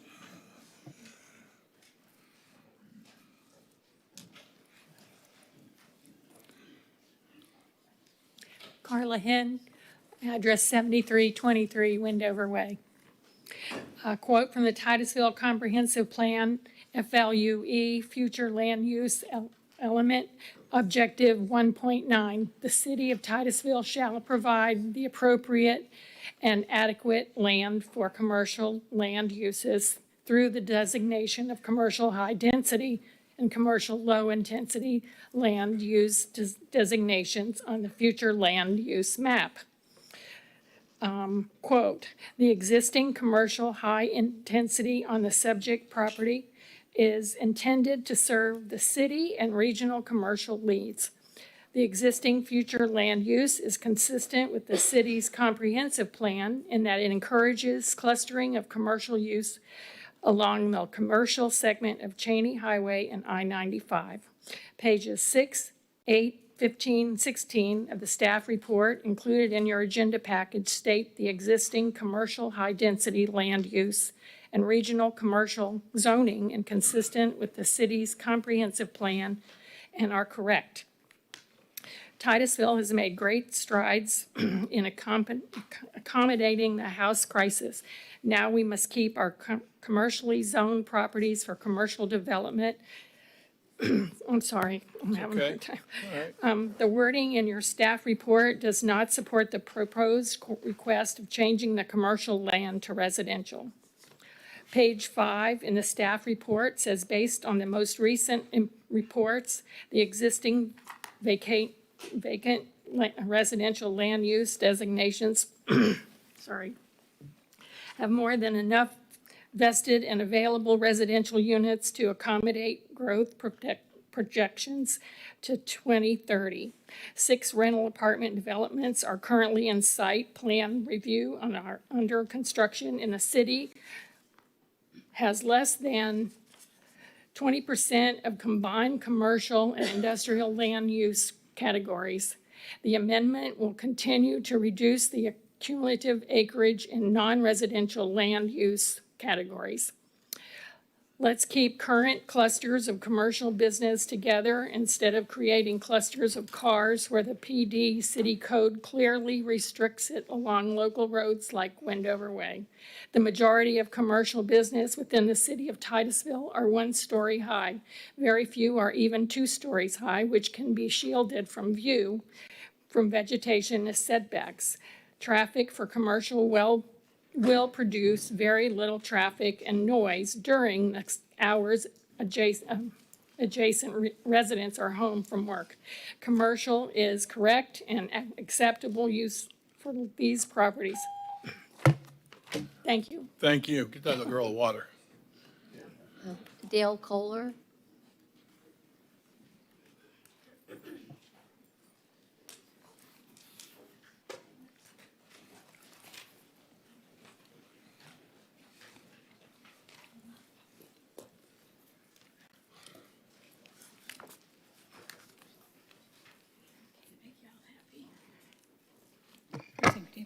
Hi, Dale Kaler, 2865 Morning Dove Way in Wendover Farms. Rezoning review criteria requires that you look at the environmental impact of the proposed rezoning. This is requesting to remove existing conservation land and OR zoning and low development density on the wetlands and place 5.5 acres conservation easement, which is all wetlands, into a PD zone with zoning with 11.7 units per acre over the whole 25.9 acres, including the conservation easement. Obviously, placing a high development density zoning on conservation easement wetlands under PD zoning encourages its development over time. The protective zoning and land use would be gone, bulked into a planned development. The concern is that by applying a blanket high development density over the whole 25.9 acre parcel of land, the city has removed the low density protection of the conservation land use to backstop, and it's solely relying on St. Johns River Water Management District Conservation easement to protect the 5.5 acres of ground trough wetlands from incompatible development activity. Excuse me. The adjacent property to the south and east are currently conservation, open space, and recreation, and its 5.5 acres that are all grounded trough wetlands should remain protected as conservation or OR. The staff report indicates an existing wetland located in the southwest portion of the site is currently located within a conservation easement. Conservation areas will be owned and maintained by the owner based on best management practices. Well, what constitutes best management practices for a development when maintaining a conservation easement? If this portion of the property is rezoned from conservation/OR to PD, now it will remove the public's ability to be notified if there ever is a proposed change to the conservation portion of the property, and a simple administrative move prompted by the property owner to the St. Johns River Water Management District could result in mitigation. Wetland development is insensitized. A St. Johns River Water Management District conservation easement can be removed at any governing board meeting so long as some equivalent area is protected somewhere else, which does nothing to protect the functional value of the wetlands within the city. This is a particularly of heightened concern for this project. Mr. Cole Oliver, who has represented himself as the land use attorney for the developer Bristol Group LLC, is also appointed to the governing board member of the St. John River Water Management District. It seems like administrative approval for mitigating this portion of the wetlands would be an easy feat for Bristol if he's on their board. Please deny. Thank you. Thank you. Paul Leader.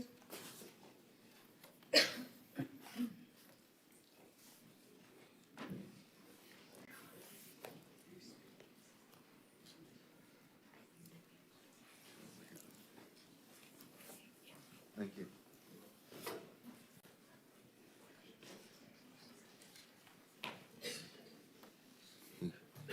I guess it's on now? Got it. It's Paul Leader, 7762 Windover Way. The community is really coming together here because they care about Windover Farms. I'm going to go off script a little, and Connie is probably going to kill me on it, but I'm going to do it anyway. And also, I thought I was back in working with the IRS, the Internal Revenue Code, with all these sections. The community has done a really, really good job in doing their homework, bringing all the facts, sections, and everything to your attention. I'm just going to read one thing that relates to what Connie has here. Back in 2014, the owner of the property filled in about 20 acres of land, which of the 29 acres, or 25.9 acres, and that made him go have a mitigation ruling against him to have to put 5.5 in his conservation area by the flood district, St. John's River Flood District.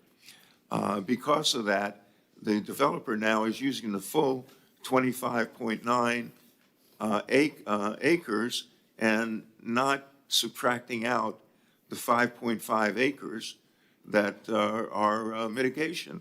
So that basically means that instead of 304 proposed apartments, it should be 65 less, number one. The number two is the beauty of Windover Farms. I'm going off script now. My teleprompter isn't working.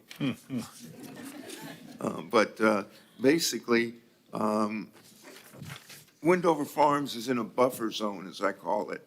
When I look to buy a house in a community in Titusville, I looked for someplace that was kind of quiet and segmented out of the busy parts of a city or a town, with the 95 on the west side, 50 on the north side, Columbia Boulevard on the east and south side.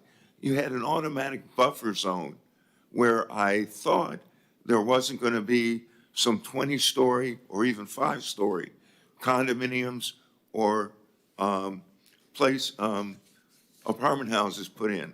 Well, then when you're talking about a 5-story condominium apartment house, what you're doing there is you are changing the environment of the whole community because of it being a buffer zone. When I lived in Miami Lakes, I had the same buffer zone for 31 years, and it was great.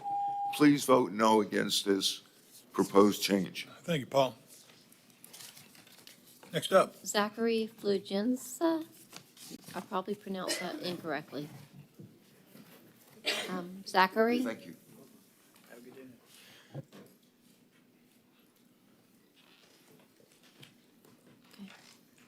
No Zachary?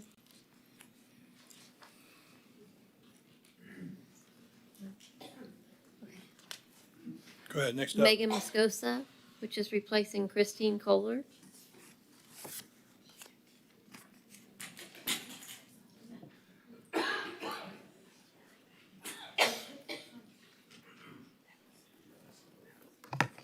Good evening. Hey, how are you? Megan Moscoso, Demerit Drive. I just wanted to remind you, the P&Z, we did recommend denial of this 7-0. So I hope you take that into consideration. Also, the P&Z, we received an ethical training from the assistant attorney, Chelsea Farrell. And one of the things she told us in our training was that if we even drove past a property, that we needed to disclose that. So it's quite disappointing to know that certain members of council have taken money from lobbyists, attorneys, and expert witnesses. Member Stokel, I would ask that you recuse yourself from this vote for ethical reasons. But we're going to look at Exhibit A2, the Titusville Land Development Regulations in regard to plan developments. Section 33(6)(A4) states, maximum building height. Building heights must comply with any design standards or other plans or policies provided for in the area of the development, or must be compatible with the surrounding existing development patterns in the area. The Bristol site plan shows 6 apartment buildings that are 4 stories, 50 feet high, 2 to 3 stories higher than adjacent properties, and 1 full story taller than vegetation could possibly shield. There is not a precedent for this building height in Titusville east of I-95 until you reach the riverfront developments. The proposed development is not compatible with the surrounding existing developments. See page 3 of the staff report under surrounding property information. There are no developments to the south of the property. The area south of the property is conservation, open recreational, and includes a large pond. South of this pond is Wendover residents' homes on Foxwood Drive. To the east of the property are all single family, over 1 acre Wendover Farms properties established in the 1980s. Directly adjacent is a field off of Penrod Road used for model airplane flying. This field creates no visual or sound blockage from a proposed 4-story development. Directly adjacent to the west of the property is Interstate 95. Some hotel buildings to the west of 95 are 4 or more stories. However, there are no adjacent residential homes to these buildings. To the north and northwest of the property, there are no buildings more than 2 stories. These include 1-story abandoned gas station and field, 2 single-family Wendover homes, 1-story gas stations, and 2-story hotels. A 4-story high-density multifamily apartment complex with 304 units next to single-family homes is not a transition. It's abrupt and incongruent. It will negatively impact the quality of life for the adjacent single-family homes, including traffic, noise, privacy, and property values. Please deny SSA 3/2022 for this and many other reasons laid out before you. The community, as you can see, are opposed to the 4-story high apartment buildings being developed on the property. If the proposal was only 2 stories high and did not access a local Wendover way, but went out to Highway 50, that would be more plausible. Thank you. Thank you. Next up. Lindsay Grizzle.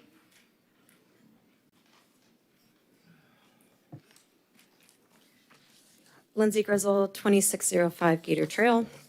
I'm going to pick up on some speaker packets that weren't finished. The previous speaker talked about FDOT traffic study, and that Bristol's engineer said that it was his opinion that FDOT would not let cars come out of that property onto that easement that's already established. So we contacted FDOT, and they said that not only part of it was that there was a safety concern for the cars coming off of I-95 onto that ramp. And I think he gave a number of 8 accidents per year, and that would be a challenge of putting their driveway onto 50 because of the increase of accidents that could cause. So we contacted them, we talked to them, and they said that it was not 8 accidents a year. It was, 2 accidents in the last 4 years that resulted in no injury. So minimal accidents coming off of 95, going on to 50 at that access point, or at that point. Okay, let's see, what else I have? Okay, so this is far fewer accidents, so 0.67 per year average than what the applicant's expert witness stated, an average of 8 accidents per year. This 95 and 50 area is not considered a traffic safety problem by FDOT. And if they had concerns about that, then they could have asked and presented you the information that FDOT told us we cannot go onto Highway 50, and they haven't done that. So there is a chance, and according to what we've asked FDOT, that they can go onto that on Highway 50 instead of putting their access roads on Titusville or onto Wendover.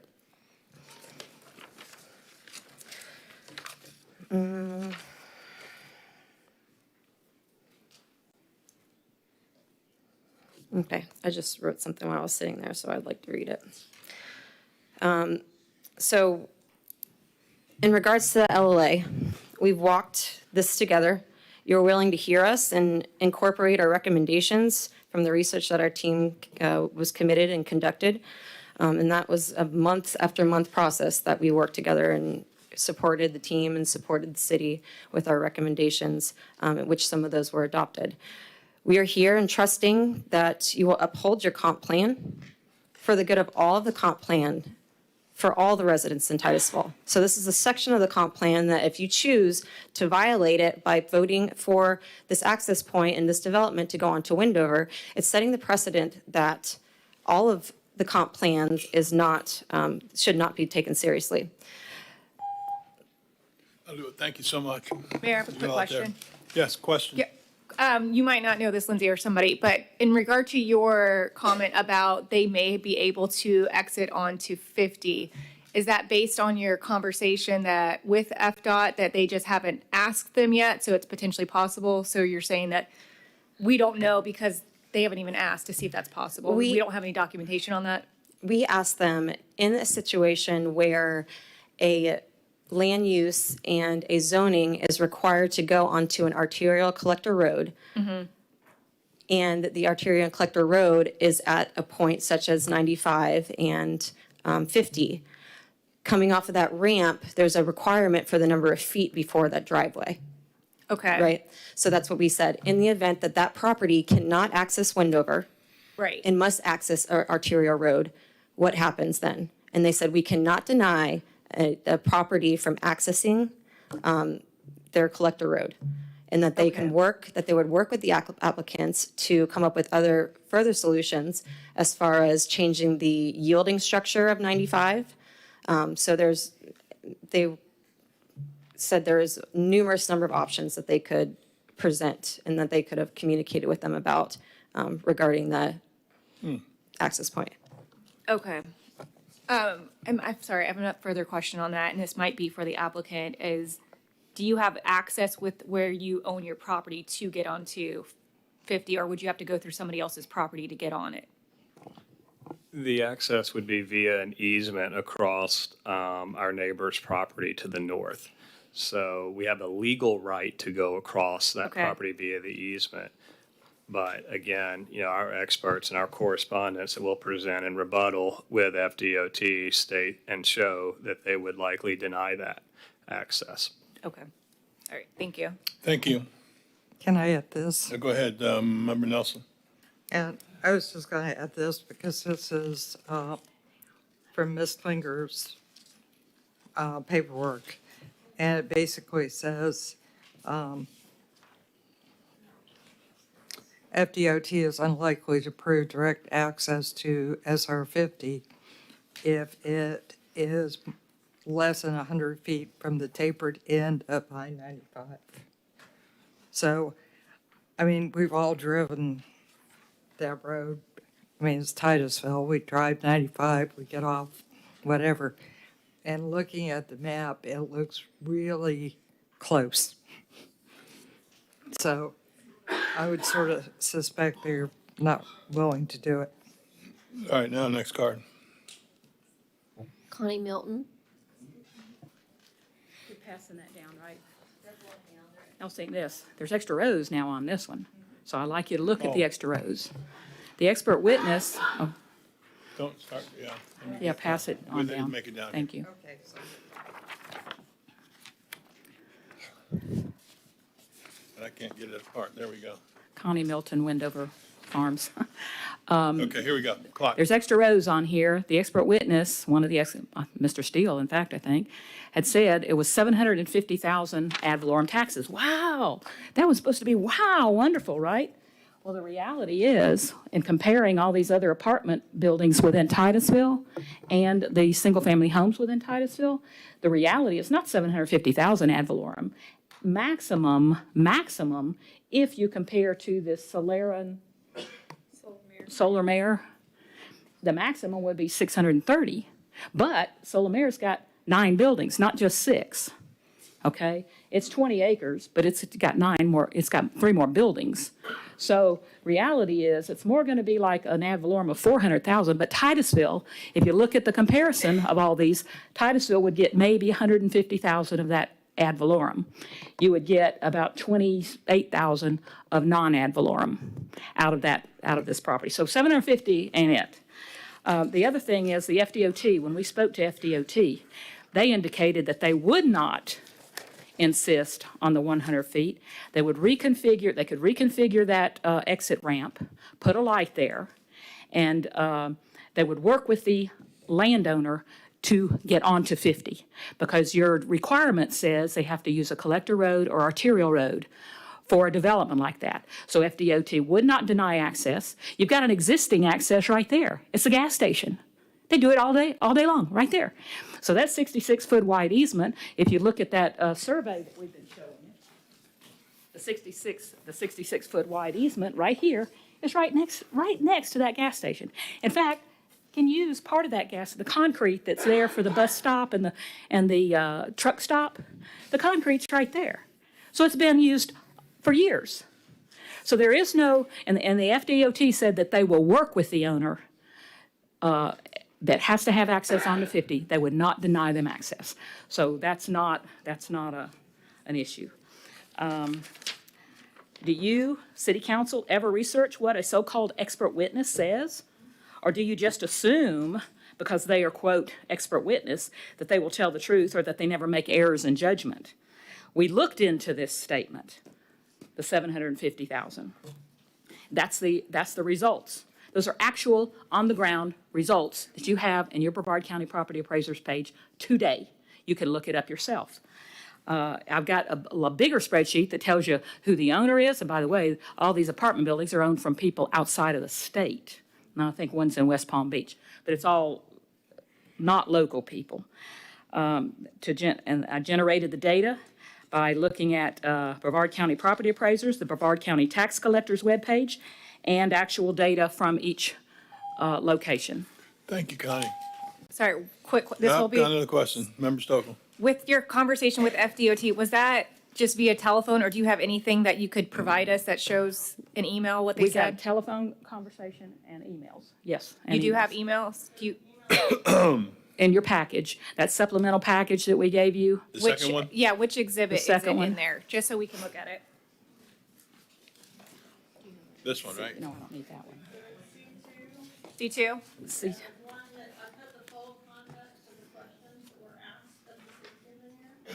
And then also his response, and then the first one is his safety analysis compared to what the applicant's expert witness presented. So the 2 boxes, the first C2.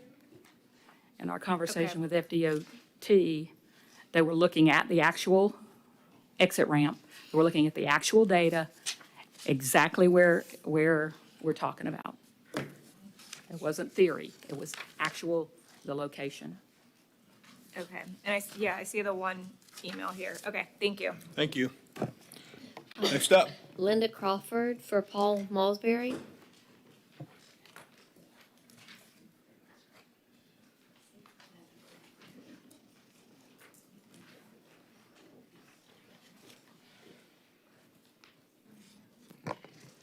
Linda Crawford, 2525 Bobcat Trail. The plan development policy in the comprehensive plan indicates the existing zoning, if deemed consistent with the comprehensive plan, shall be presumed correct unless substantial change in the area has occurred since the original zoning. The area zoning districts were established from 1993 to 2008 with no changes for the past 26 years. There has been no substantial change to warrant a change of zoning for the property at 8225 Wendover Way. Staff report supports this, stating, quote, "The existing RC zoning is intended to serve the city and regional commercial needs. The existing zoning is consistent with the city's comprehensive plan in that it encourages clustering of commercial uses along the commercial segment of Cheney Highway and I-95. The residents of Wendover bought our homes knowing that the existing zoning districts what they were. The staff report indicates existing zoning is consistent with the comprehensive plan, and there have been no substantial changes to the area for decades. We have clearly stated that access must be located on an arterial roadway or collector roadway. Titusville access requirements for, one, the regional commercial zoning requires arterial or collector roadway. Two, the planned development zoning requires arterial or collector roadway. And three, multifamily high-density zoning, which is 15 units per acre, requires arterial or collector roadway. And four, multifamily medium-density zoning requires arterial or collector roadway. So anyway you look at it, the proposed development, it must get access from an arterial roadway or collector roadway, which is Highway 50, not on Wendover Way, which is not an arterial or collector roadway, but is a local road. So the only development for this property that would allow access onto Wendover Way is a single-family residential development like R1B zoned subdivision on 20 acres. Approximately 80 single-family homes could be built there and allow access onto Wendover Way. This would be a viable transition that would be acceptable to the Wendover community. So we ask you to deny SSA 3-2022, keep our city's well-established zoning patterns in this area deemed consistent while supporting the maintenance of commercially zoned properties. And really, in my opinion, I mean, there's something better that can go there than this. Thank you. Thank you. Brandon Hollis.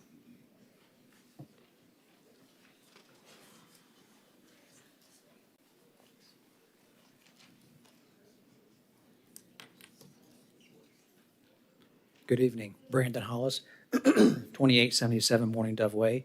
In the July 17th memorandum submitted by the developer, it states, it is their opinion the Florida Department of Transportation would not approve a driveway access onto State Road 50, citing FDOT access management standards for new access points adopted by the legislature in 2009. The full text of these regulatory standards is found in Chapter 1497.003 Florida Administrative Code. The memorandum references a 400-foot spacing for access management points on Class 3 roadways. In the 2 years this has been before us, the developer has not even gotten the free preliminary review by FDOT to indisputably verify whether they would re-permit existing and historically approved driveway onto State Road 50 that predates adoption of the 2009 standards.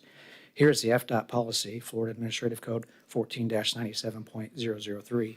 Connection permit applications submitted pursuant to Rule Chapter 14-96 shall be reviewed subject to the standards of this rule chapter. Existing lawful connections, median openings, and signals are not required to meet the access management standards.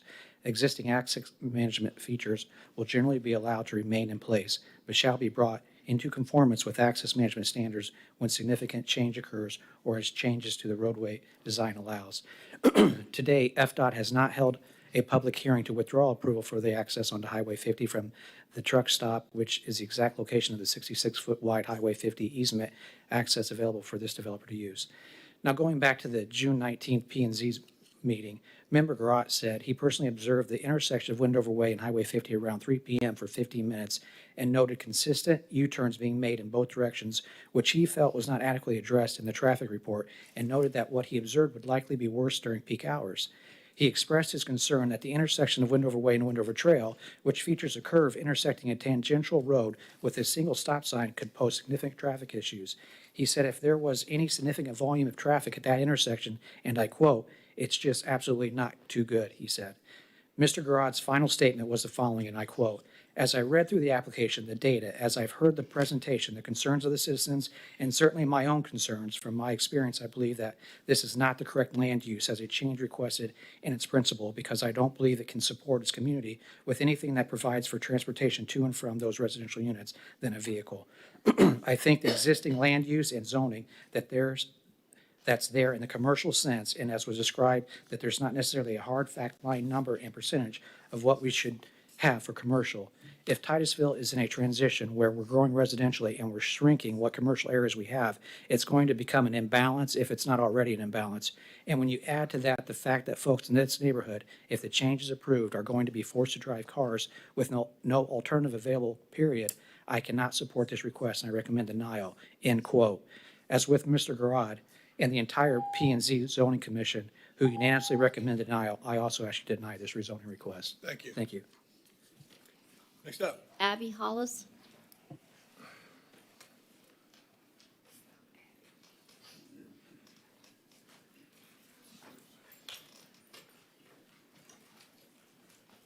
Hi, guys. I'm Abby Hollis, 2877 Morning Dove Way. I feel like you need like 30 seconds jumping jacks after all of this. All right. So you already heard about the 66-foot access onto 50, so I'm going to skip past that. The planned development zoning requires there to be a multimodal transportation purpose for PD zoning to be approved, which is intended to reduce vehicular traffic around the area where the planned development is located. In this case, there are no continuous sidewalks from Bristol property to major transportation hubs such as Walmart, Target, that whole area. There's no sidewalks.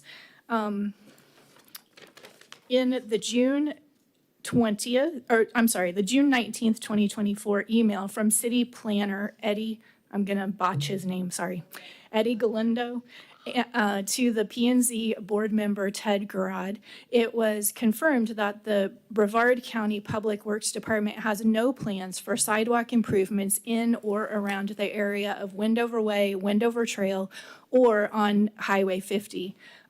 Also, there are no bike paths in any of this portion of Wendover Way or Wendover Trail anywhere in this area. So the intersection, so once you get to this point right here where Wendover Trail runs into Wendover Way, when you go out to 50 this direction, when you go out to 405 this direction, you know how on our roads, the white line tells us where the edge of the road is. The white line is literally on the edge of the pavement. There's not even room to walk safely along either of these portions of road. And if you go out this direction towards Target, right here where this water is, there is a guardrail on each side. I didn't go out there and measure it, but literally, if you tried to walk across the grass, you have to pay attention to traffic so you don't get hit by a car. So I just think that there's no plan for the foot traffic that is going to happen. If we bring teenagers, kids into this development, how are, they're going to go want to hang out at whatever, Burger King, I don't know, wherever they want to go hang out these days. They have no way to go there except through the grass. And so my other concern is just for these neighbors that live right along this area, will the kids then try to just cross across property to get to, the shortest way to get to the destination?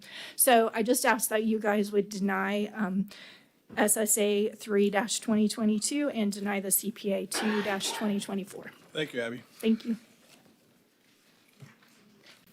Brent Bridges.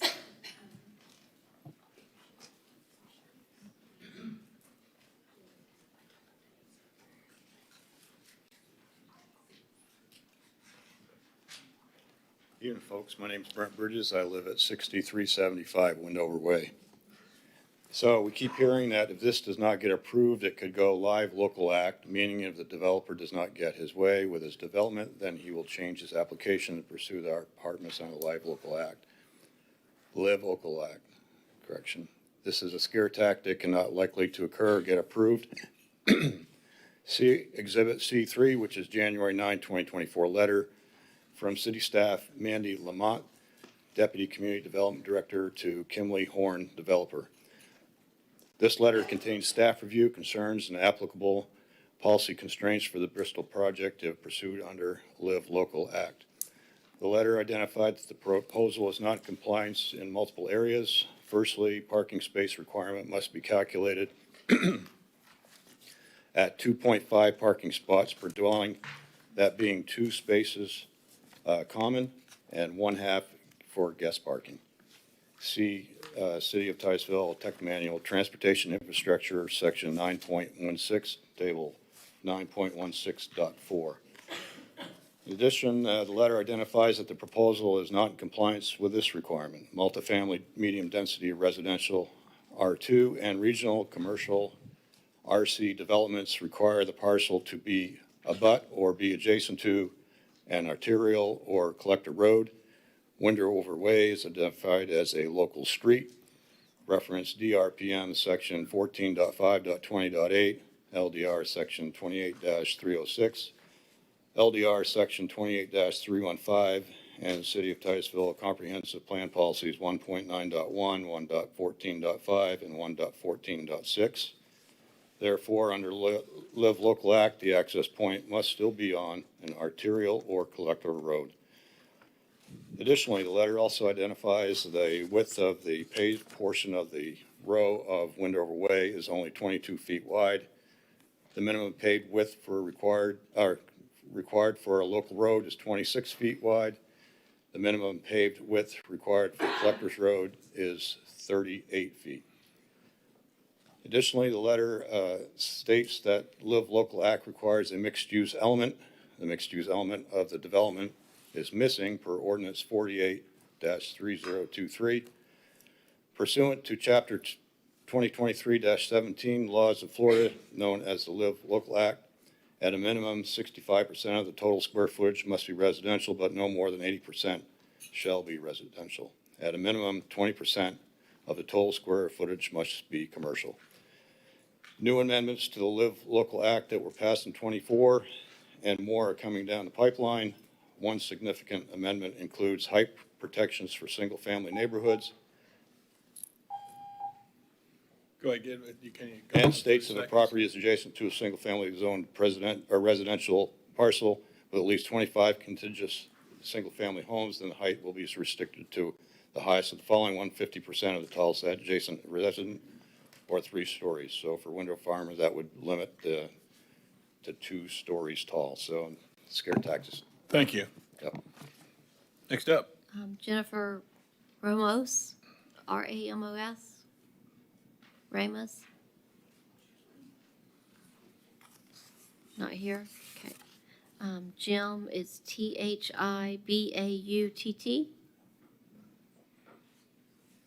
Not here? Can I ask a question in reference to the absent person? No, I don't think we can. What was it? Say it again. Question for what? I said, can I ask a question in reference to the 2 people who were just absent that the call nobody came up? Yeah, come up here because I'm curious what your question is going to be about the people that aren't here. I thought you were going to ask a question of somebody who spoke. I couldn't do that, but I could hear what you. Go ahead, hit me up. Well, thank you. Good evening. I haven't heard much discussion about the utilities. I think that the utilities is going to be a problem for the neighborhood. It's already a problem. I got you. That's not a question about the other 2 people, but do you have a card in or have you had a card in? No, I don't have a card in. That's why I asked if I could stand in for someone they had a card. No, we can't up. do that, but can they put a card in? Yeah, you can submit a card. Go ahead and put a card in. Go over there and put a card in and then you can give me what you got to say. All right, well, while he's doing that, go ahead and call the next one. Stephen, it's Fasrez? Foster. Okay. Gotcha. Come on up, Stephen. I'm not going to refer to any of the visual figures you've been given or any of the codes ordered by name. I'm just going to talk to you about what I've seen, what I've noticed, and what I think about what's going on. Give me your name and address, please. Stephen Foster, 7909 Windover Way. Got it. Thank you. Regarding the applicant's rezoning request, first it was to be luxury apartments. Then we heard about the Live Local Act being a possibility. Now it's back. Now that's been withdrawn, and they're going the other route now without the Live Local request to change what their venue is going to do. So they seem able to change their approach to this to somehow get this approved. It makes me wonder about the incremental changes might occur once this is built, if it were approved, okay? The current zoning is correct, and I wonder why we're considering changing all that. Of course, everybody gets to apply for, an approval, but we've already got an established guideline, the plan that's been set forth, the zoning and planning that you guys have done. I don't know why we're here now trying to change that. What happens if this is built and more changes are requested down the road to fix a mistake? Once this is built and the access is a problem, we get new traffic reports, new safety reports, and we have to add additional arteries or improve access to alleviate some of the pressures. And you're going to have people from 304 units down here arguing with you like we are about the future of these changes and what's going to happen in the neighborhood, okay? The traffic volume now in this outlets, if you notice, we have I-95 merging. We have traffic coming in from Highway 50. We have 2 gas stations, a restaurant, and a Greyhound bus stop, and 2 left turns across traffic now with U-turns. I personally pull out a Wendover all the time on the 50 heading east and make that quick U-turn after crossing 3 lanes of traffic. I do it all the time now. What's going to happen with that? And then we've got to consider there's McDonald's, Home Depot, and the other entrances there as well. What about the people that cross the street there, pedestrians, kids on bicycles, skateboards, people of all ages that are going to be walking across the street there, walking across those businesses to go to Walmart, for example. We already see people walking from the other side of I-95, on the west side of 95, crossing under the overpass on foot to walk down to Walmart, I suppose, because there already is a convenience store on that side of the interstate there that they could access that road with. But, you know, you also have this shuttered, recently burned out truck stop with an unknown future. What's going to happen with the traffic from that when it reopens as something else or another truck stop? We all saw at the end of the street there the damage to the streets and the curbs and the sidewalks from the trucks before. People, if you're long enough, they can all remember that. We had a lot of crime, prostitution, stray animals being dropped off by people there, and a lot of other things. Got you, and I appreciate that very much. Thank you. Thank you. Next up. Frank Russo. I didn't hear that. Say again.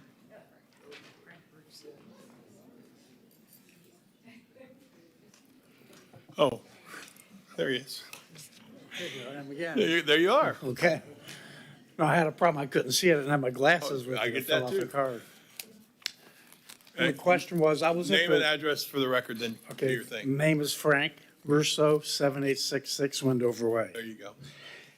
I was at the previous meeting, and Wanda. if I recall correctly. Wanda.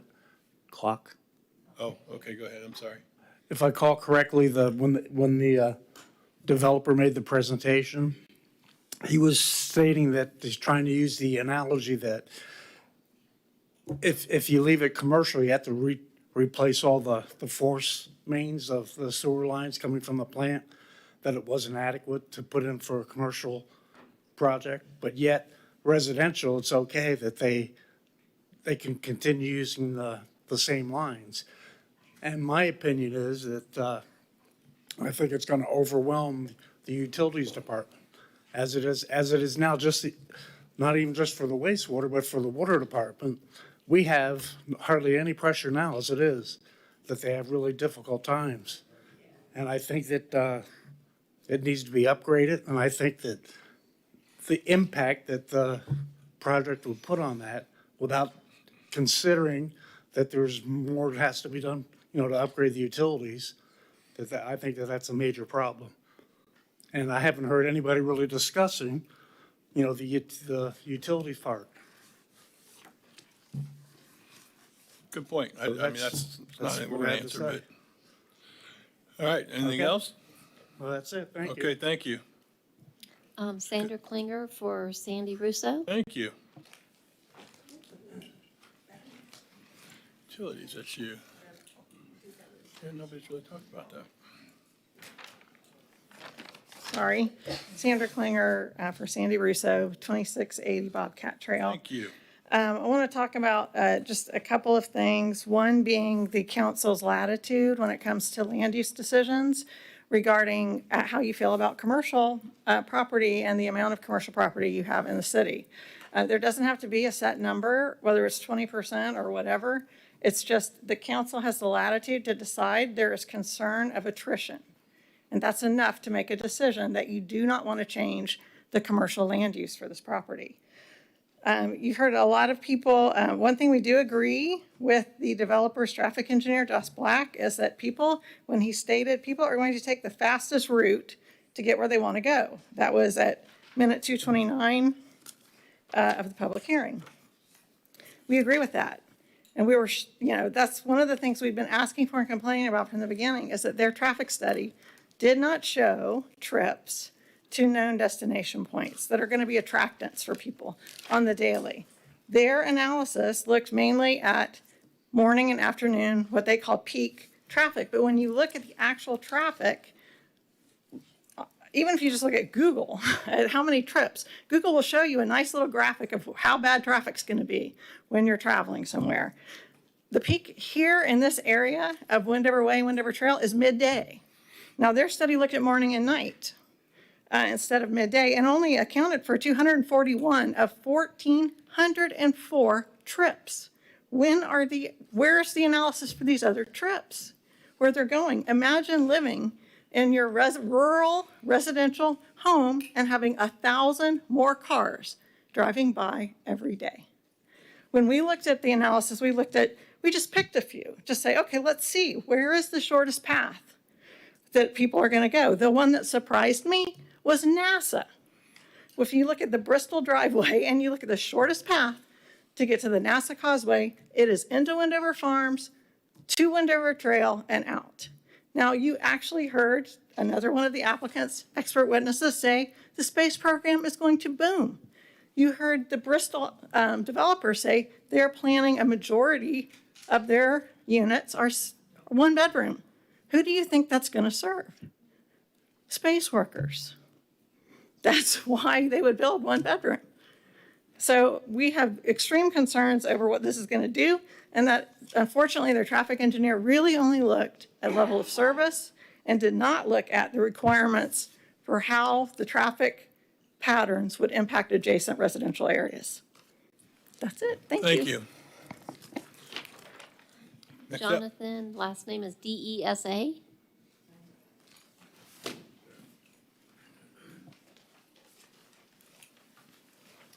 Jonathan Disa, 2136 Canal Ridge Drive, Titusville. Thank you. The additional identified deficiencies and failure to comply with the Titusville Comprehensive Plan and LDRs SSA 322 and its associated rezoning and master plan should be denied because of the following. Denied because the proposed access onto Wendover Way defined by the City of Titusville as a local road does not meet the minimum standards for a collector arterial roadway as defined in Titusville LDR DRPM Section 9.5 with the right-of-way from the developer property boundary to SR 50, which is only 6 feet wide and not an arterial or collector as required for PD development. Review criteria, Titusville LDR Chapter 34, Article 2, Division 1, Section 34-40A1B. Denied because the proposal further reduces the amount of commercial land use in the City of Titusville, which is already below 20%. This is inconsistent with the comprehensive plan future land use element objective 1.9. Denied because the applicant failed to demonstrate compliance with planned unit development policies in comprehensive future land use element 1.19.1, 1.19.3, 1.19.5, 1.19.6, 1.19.7, 1.19.9, and 1.19.10. Denied because it is not in compliance with the comprehensive plan conservation element strategy 1.6.3.2, which requires wetlands with 5 acres or more to be placed in conservation land use. Denied because the existing zoning is correct. The applicant failed to provide any evidence that there has been any change in the existing development patterns in the surrounding area and the subject property to support the requested zoning change to PD. Titusville LDR Chapter 34, Article 2, Division 1, Section 3440A12 states the existing zoning if deemed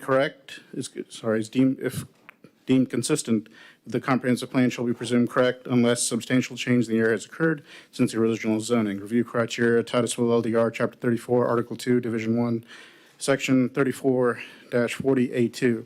Denied because the applicant failed to provide any specific information to demonstrate how the project protects the health, safety, and welfare to a greater extent than the standard code.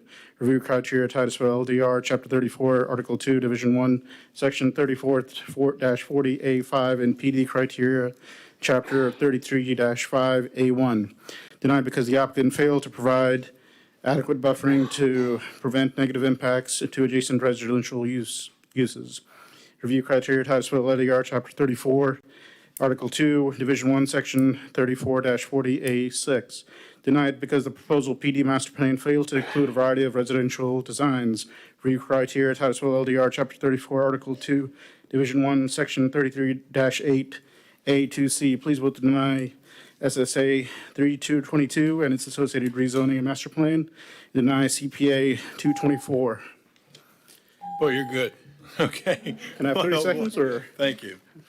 No? Okay. Thank you. Thank you. Katie Delaney.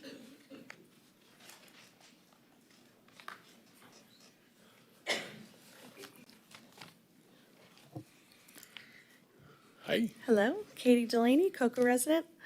I was in agreement with what everybody said about the traffic, so I'm not going to go over that again. I think that's been talked about enough. But I'd like to mention that P&Z unanimously denied this project, and also this project will have significant impact on an already overwhelmed infrastructure that we have. I'd also like to point out for the record, Mr. Robinson has accepted $1,000 from the lobbyist that is involved with this project. Mr. Cole has accepted $1,000 during his campaign from the same lobbyist. Ms. Stokel has accepted $1,000 from the lobbyist involved in this project for her campaign, along with $500 from one of the experts who's also a former lobbyist, and $500 from the lawyer's wife. Please do the ethical thing and recuse yourselves from this vote. Brevard is not Daytona or Miami. Let's keep it that way. Thank you. Next up. The last card is Robin again? Fisher. The last card is Robin Fisher.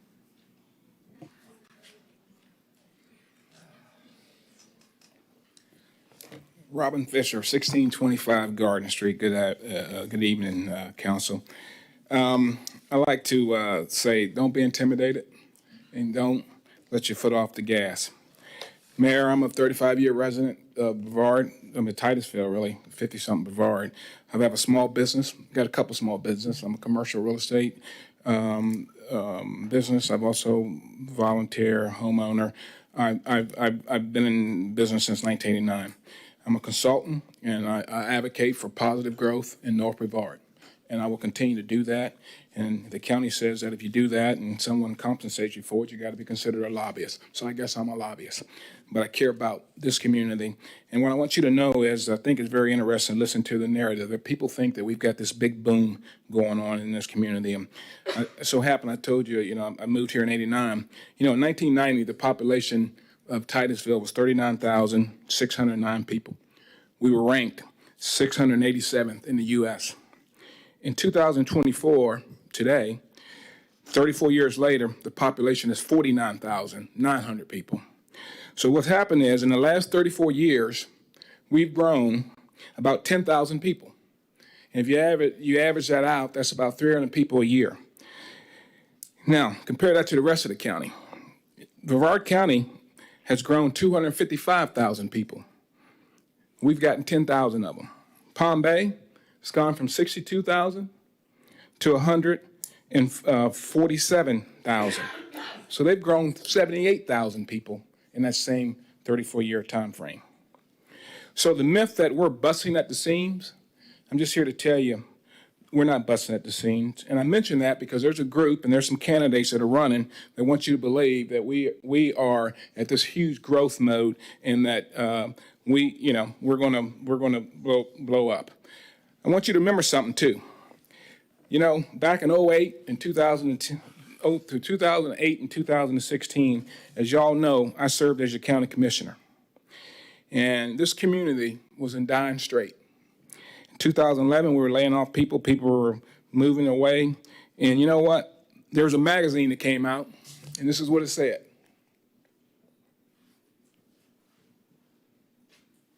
Can I save it? Mayor, there's some articles in there that talks about what Titusville was like in 2008 through 2016. It was dying.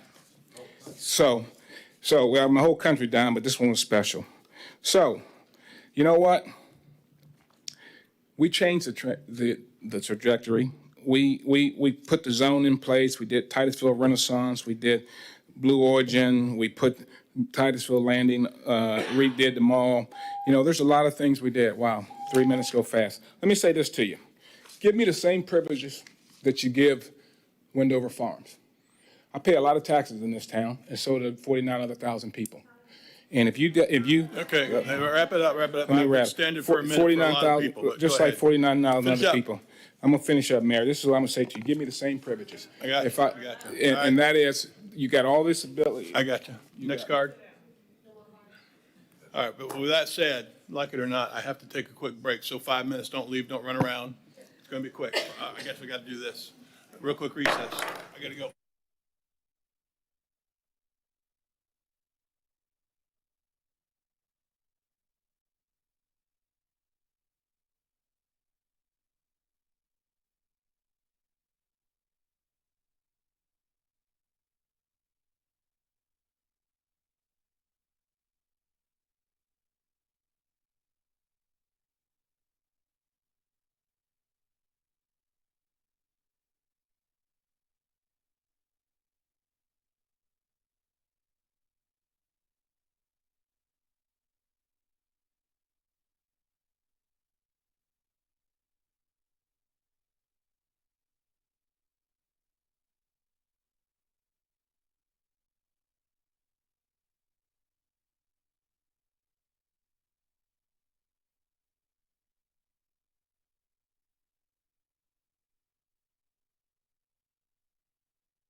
Come on up here.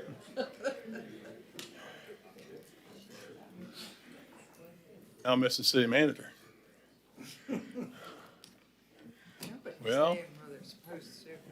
Well, I gave him plenty of time. All right, ready? All right, we're back in session. City Attorney, guide me. I guess we just move right over to the applicant. Yeah, yes, have we exhausted speaker cards at this time? Yeah, I've asked that twice. Yeah, Well, that's why we took our break. We weren't going to take it while they were still talking. Just want to clarify. Yes, sir, at this time, the applicant will be entitled to rebuttal. Okay, applicant. And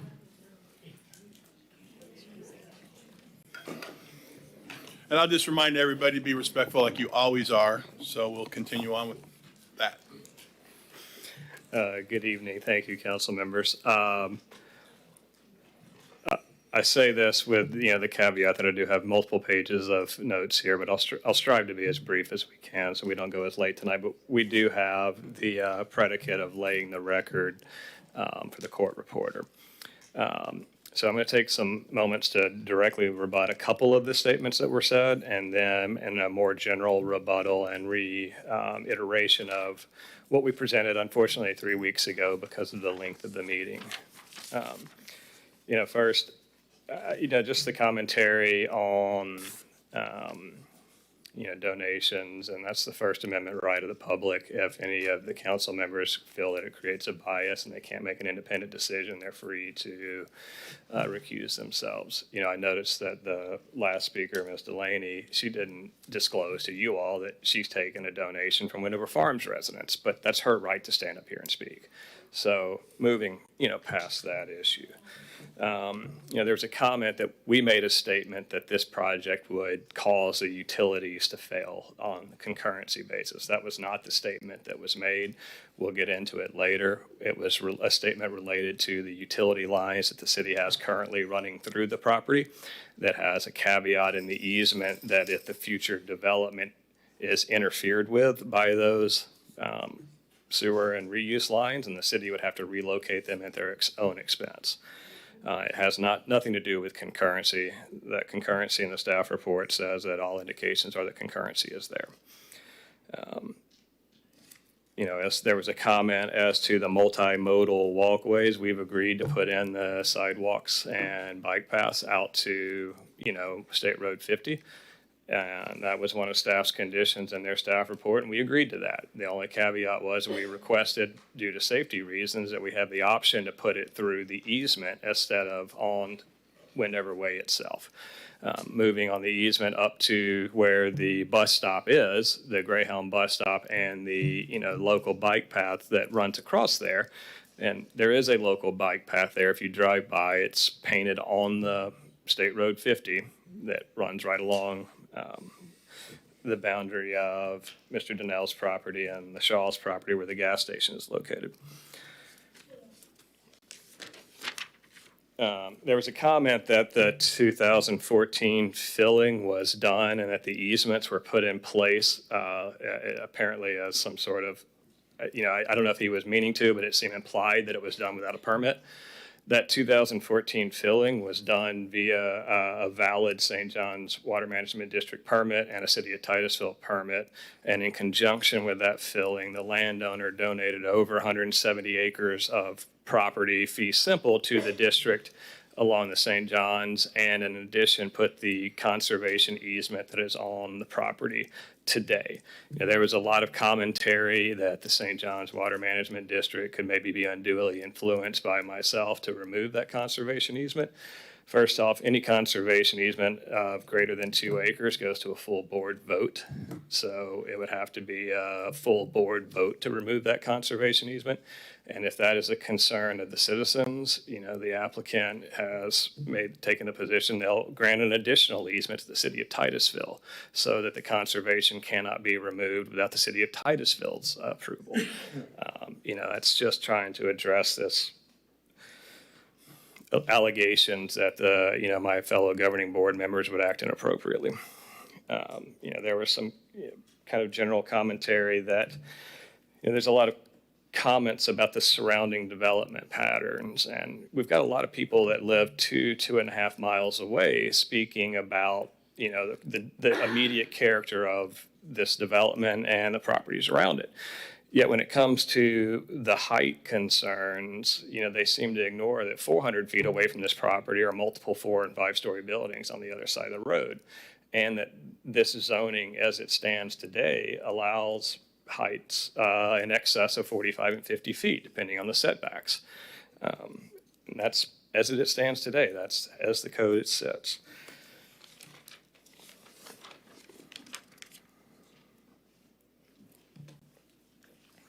So kind of moving into the more general areas that we heard a lot about tonight. And we've heard a lot of commentary about traffic.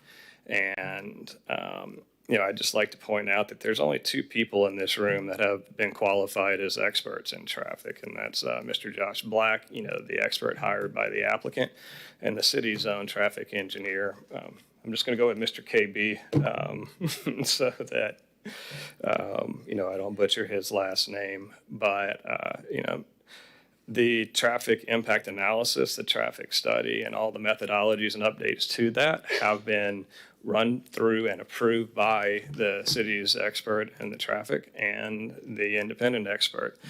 And,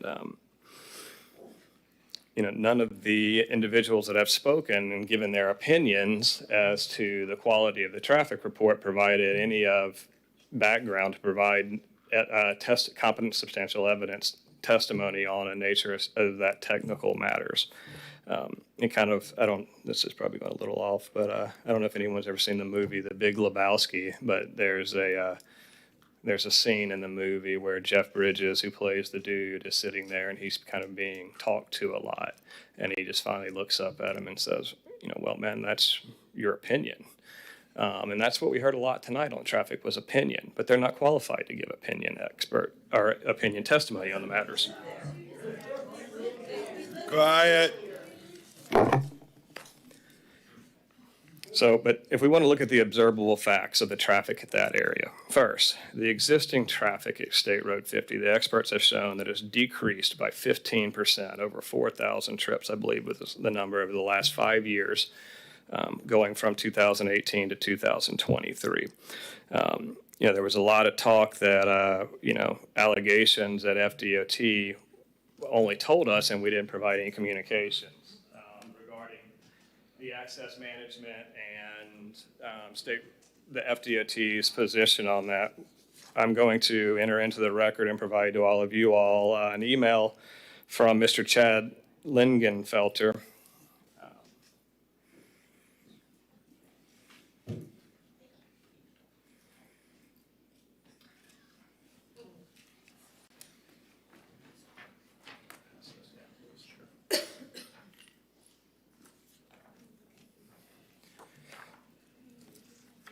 This email as yesterday's email, just to make sure it's current. Mr. Ligenfeld said, Josh, I concur that Rule 14-97.003, sub 3, sub H, Florida Administrative Code, which speaks to connections near interchanges, would likely prohibit a connection to the Bristol easement. You may have noticed that the easement has about half of the frontage along a limited access right-of-way. And then he goes on to speak about the previous statements that access would be grandfathered in because of the existing use of a truck stop there. Well, Mr. Ligenfeller states directly to that as that truck stop has been closed. One of the speakers previously said that, well, we could just go in through the gas station that's existing there. We have no legal right of access through that gas station. That gas station has a separate and independent driveway from the easement that exists over this property. So, if you have any further questions on traffic after we conclude, our expert is here. I would ask you to ask those directly to him if you need any follow-up and to your own staff. Any questions from council on traffic? Member Nelson. Yeah. Wait a minute, let me go back. So they were saying, some of the citizens were saying that there was no traffic study related to the potential traffic on Wendover Trail and Wendover Way. Is that correct? I can speak to that. So when we did the traffic analysis, we worked with KB to determine the scope and, the distribution of the traffic. And so the way that we did the initial study was looking at a worst-case scenario. Basically, every single trip that's coming out of that's going to go hit the intersection at 50 at Wendover Way, and we wanted to see if it would break, because obviously that's going to cause some issues. And so we did that, and we showed that it didn't break. We didn't distribute traffic because we didn't want to make it look like we were trying to not show a problem that we could have potentially identified at that intersection. Now, since then, a subsequent study was done to look at other factors, including putting all of the traffic going onto Wendover Trail out to the intersection, and we still showed that it operated within Titusville's adopted level of service. And what level of service would that be? A, the very best. Okay. Any other, members? Yeah. Oh, you're still going? Yeah, I'm sorry. I'm sorry. So the other question is the road width as it hits Highway 50. Can you address that? Well, that's a historical right-of-way, that was done. In terms of capacity, the 2 lanes of pavement that are on there with the existing and the proposed trips still functions within that acceptable level. In terms of Titusville's code versus right-of-way width, I can't really speak to that. That's, what was established when Wendover Trail was platted. But as I mentioned in the last meeting we had, because Wendover Trail connects to arterials, by DOT's definitions, it would function. I know that we had a fun joke about a bus, but it would function that way because it's collecting residential traffic and distributing it to the arterial network. Okay. Okay. Quiet, please. I think those were my questions. And I think I had a question for staff. I don't know if you want me to ask it now. Guys, please hold it down out there. I can't even hear what she's saying. Go. I have one other traffic question. I don't know if you want me to ask it now. Yeah, go ahead if Okay. it's still traffic. So I think this is more staff. You do have 33.5, the LDR, and we are putting traffic on a local road.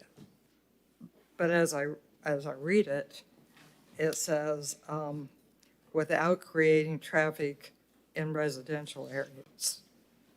Am I correct? Do you follow me?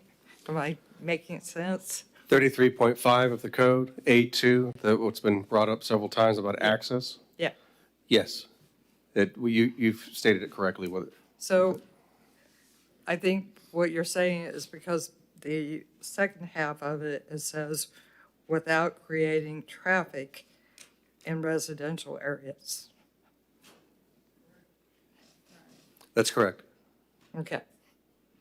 So therefore, in this situation, it would be okay to go onto a local road because you're not impacting the traffic in the residential area. Am I right? We stated it, well, I'll let KB here back me up if they need to, but we stated in our staff report that we did not see an impact on that segment of Wendover. Okay, thank you. All right, Member Stokel. Yes, that actually leads into my question for staff and probably KB. Can you just briefly explain the process of what you guys do look at for the traffic study portion? So we have the applicant coming, and then we've heard from several of the residents of traffic concerns. So what does that process look like? Do you look and say, okay, here's the development because they have access to 50, we will assume that they will be going off that way? Or do we look at time? Which one would be quicker to go for different areas? What does that process look like? It's normally a distribution of the trips from the site onto the surrounding network. And as the engineer mentioned, in this case, they considered a worst-case scenario, assuming that everything goes north on Wendover Way towards the intersection of 50. And if that intersection doesn't break, then it's reasonable to infer that if trips were to be distributed, then that that concentrated impact would then be distributed to these other segments and intersections. Okay, and then is there a rationale or reason why we assume that they will go on to 50? Like, how do we get to that assumption? Well, that's the most direct route from the site to the surrounding network. Okay.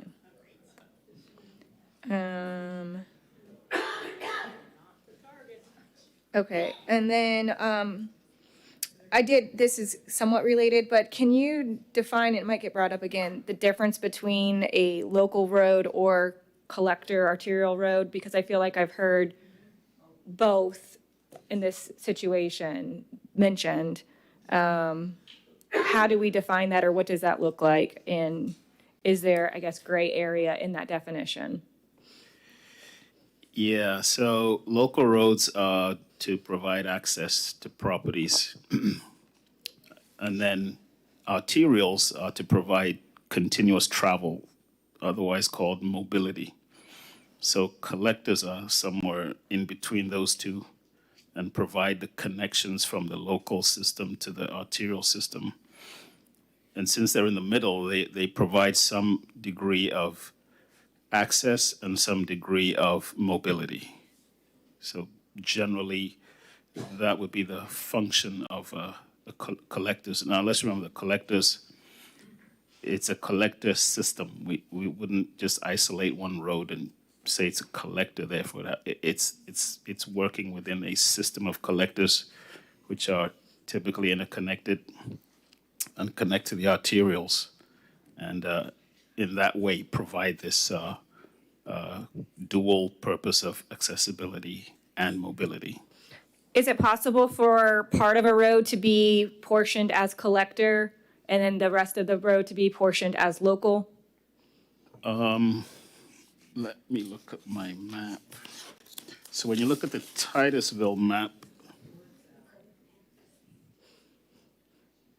we don't see that in Titusville, but I say theoretically it could be possible, but the way it's set up in Titusville, we don't see that. Those are the ones in green. This is from our technical manual. Okay.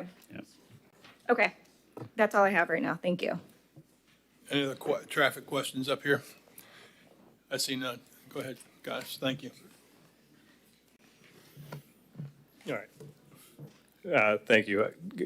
Going on to the next general topic was the compatibility issue. Already addressed some of that as it relates to the height and the fact that there are tall buildings in this immediate vicinity. Yes, they're on the other side of I-95. That's not the point. It's still closer than a lot of these houses. But we've provided expert testimony, and the staff's report agrees that that the high-intensity commercial would provide a higher degree of noise and light pollution and traffic than what the proposed zoning request would bring. And again, I can't stress enough, the standard is not what's there today as far as light, traffic, and noise. The standard is what could be there today. That's the standard where we measure the light, traffic, noise from. And we also had some commentary about the blighted condition of the neighborhood with the burned out buildings. And this is a compatibility use would be a proper transition from the high intensity commercial to the single family residential by providing a buffer area in there that cleans up a lot of that blight and nuisance. Then next general area, we didn't touch on it as much tonight as previous hearing, but the alleged impropriety of removal of a conservation land use and taking that density. That's just either unintentional or an intentional, potentially misleading on the issue. Staff has already stated that that's allowed both in the comp plan and in the land development regulations. This city has specifically done that in plan development districts, both at the Willow Creek plan development and at the South Carpenter Estates plan development. The South Carpenter Estates development, when that was done, I was here before you making the same argument, where that was a 70-acre property, and the PD zoning took that, instead of spreading out 71 acre houses, they took 70 houses and put them on about 30 acres and preserved the other 40 acres of wetlands in that PD zoning. So that is consistently applied across the city in the manner that we're requesting it to be applied. I've already discussed that we would give an additional easement to the city if there's any concern on the city on the fact that the other St. John's Water Management Board district members would act inappropriately and remove the conservation easement on here. But either way, it becomes a portion of the binding site plan that gets approved at the PD. So there's no bait and switch going on here. And, the next issue, and we kind of jumped ahead a little bit there, but it's this discussion over the local road and connection to Wendover Way and the standards set by the city. 33.5 Section 2 specifically says a planned development shall be so located with respect to arterial streets, collector streets, and other transportation facilities as to provide direct access to such PD. And here's the part that they just generally don't address. It says, without creating or generating traffic along local streets in residential areas. What we have clearly shown in the zoning map. Point of order. Go ahead, Member Nelson. I think Ms. Connie needs to sit down as opposed to Yeah, if waving you a want to sign. put the sign out there, they certainly didn't do that behind you, so, and it's kind of distracting if nothing else, and I can't read it anyway. Yeah, So, that's true. thank you. Go ahead. Thank you. The important clause there is along local streets and residential areas. If you look at the zoning map, we're not debating that this is a local street or a collector street or an arterial street. We readily acknowledge this is the local street. The emphasis that we're making is that this is a local street in a commercial area. So we have direct access via a local street in a commercial area out to the arterial road of State Road 50. And there's nothing in your code that says you can't have other access or you can't leak through other neighborhoods and get there. And in fact, I'll hand them out now.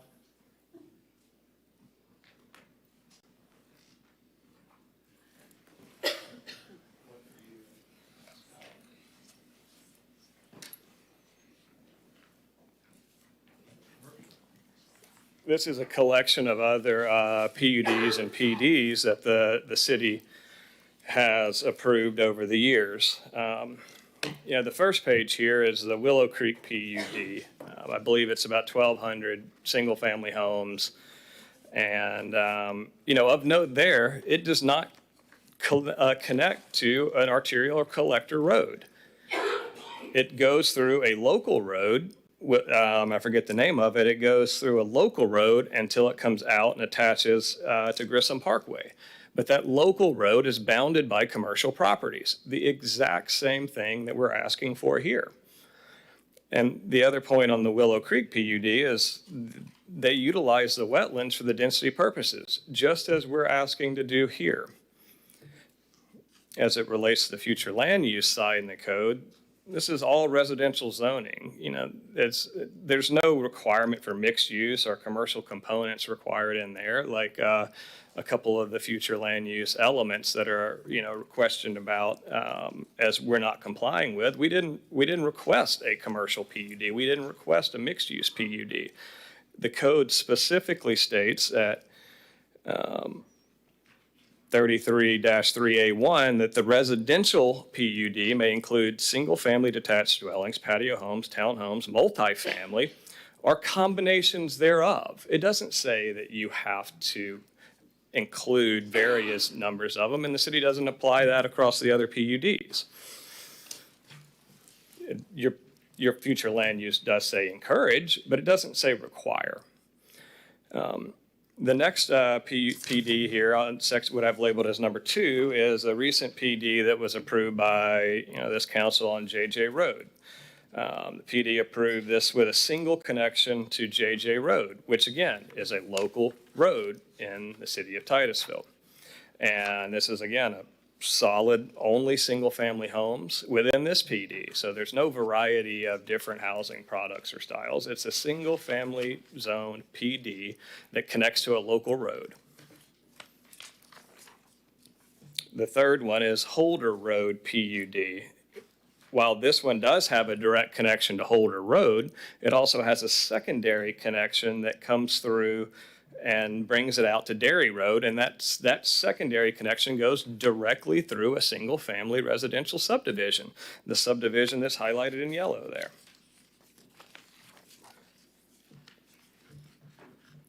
The fourth page is a San Mateo PUD and PD.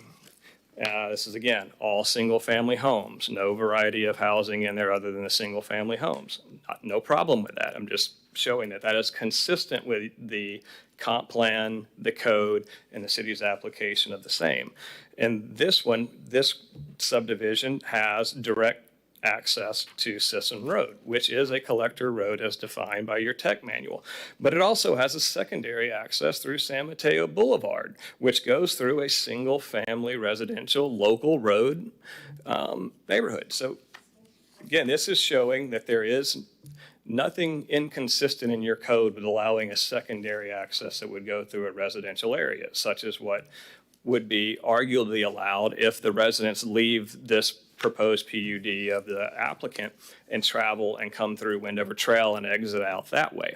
Yes, they would be going through a couple of, feet, I don't know the exact number, maybe 400 or 500 feet worth of local residential roads, but that's consistent with the code and the application that this council has done throughout the years. The fifth page is the Yearling Road PUD. Again, while this PUD has direct access onto Grissom Parkway, this section of Grissom Parkway is north of State Road 405, and therefore it's not classified as a collector or arterial road in section your tech manual as defined by the city. So again, another example of a PD zoning connecting to a local road. Finally, section 6 is the Foley Road PUD. This is a all residential, but it's a mix of single family with a couple of townhomes spread in. And it has direct access to Foley Road, which is designated as a local road by your tech manual. And it also has secondary access through Guinevere Drive, which runs directly through an existing single-family subdivision. So the point I'm trying to make is that the reading that the public comment people are trying to make is asking the city to take an interpretation of their code that's inconsistent with the way the code is drafted, and it's inconsistent with the way that the city has applied the code over the years. But I don't have anything further to say on that unless you have questions related to that to me. But if not, I'll keep moving in order of trying to. Go ahead, keep moving. I don't see any lights. Finally, there's public commentary. There's been no evidence of any changes to the property or the area to support the requested rezoning. Again, this is just not accurate. The applicants have shown that the property is no longer before the city with a joint application with its neighbor to the north. When the prior RC zoning was put in place, the site plan that was part of that zoning hearing applied a site plan over both parcels that were owned by the Wendover Farms, Inc. and Mr. George Donnell.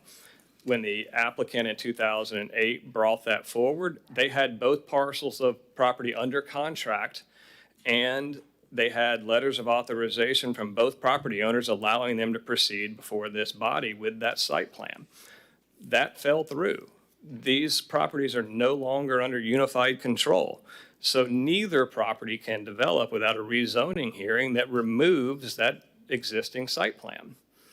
So I think that is a big issue for the city. And, additionally, we've shown that the FDOT has changed its regulations relating to connecting directly to State Road 50. That prior site plan and zoning had a direct access or direct exit off of State Road 50. It also had 4 accesses onto Wendover Way.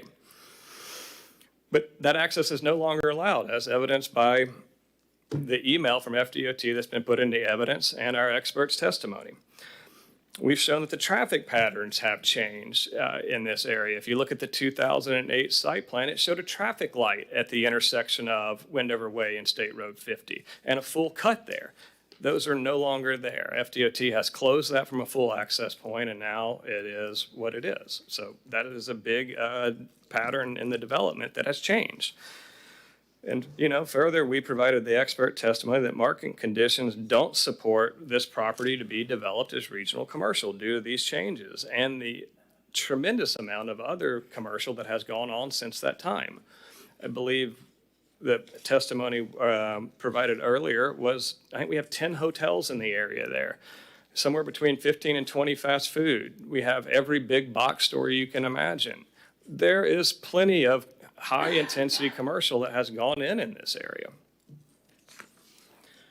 So that's really all I have as to what they said. Now I'd like to turn the focus to the staff's report. And as I open this hearing, I told you all that, we agreed with probably 95% of what the staff's recommendations were on the staff report. And the few areas that they said, would support a denial, it was because we had provided, enough evidence to them at that time when they wrote the staff report. We have since then put that evidence into the record via our experts and the exhibits that have been submitted. But I'd just like to run through some of the notable points that your staff has put together here. On page 5, I say the land use arrangement will result in a land pattern that is compatible with the surrounding area. It's like preliminary concurrence assessment was completed, indicating available capacity for water, sewer, transportation, and parks to serve the proposed development.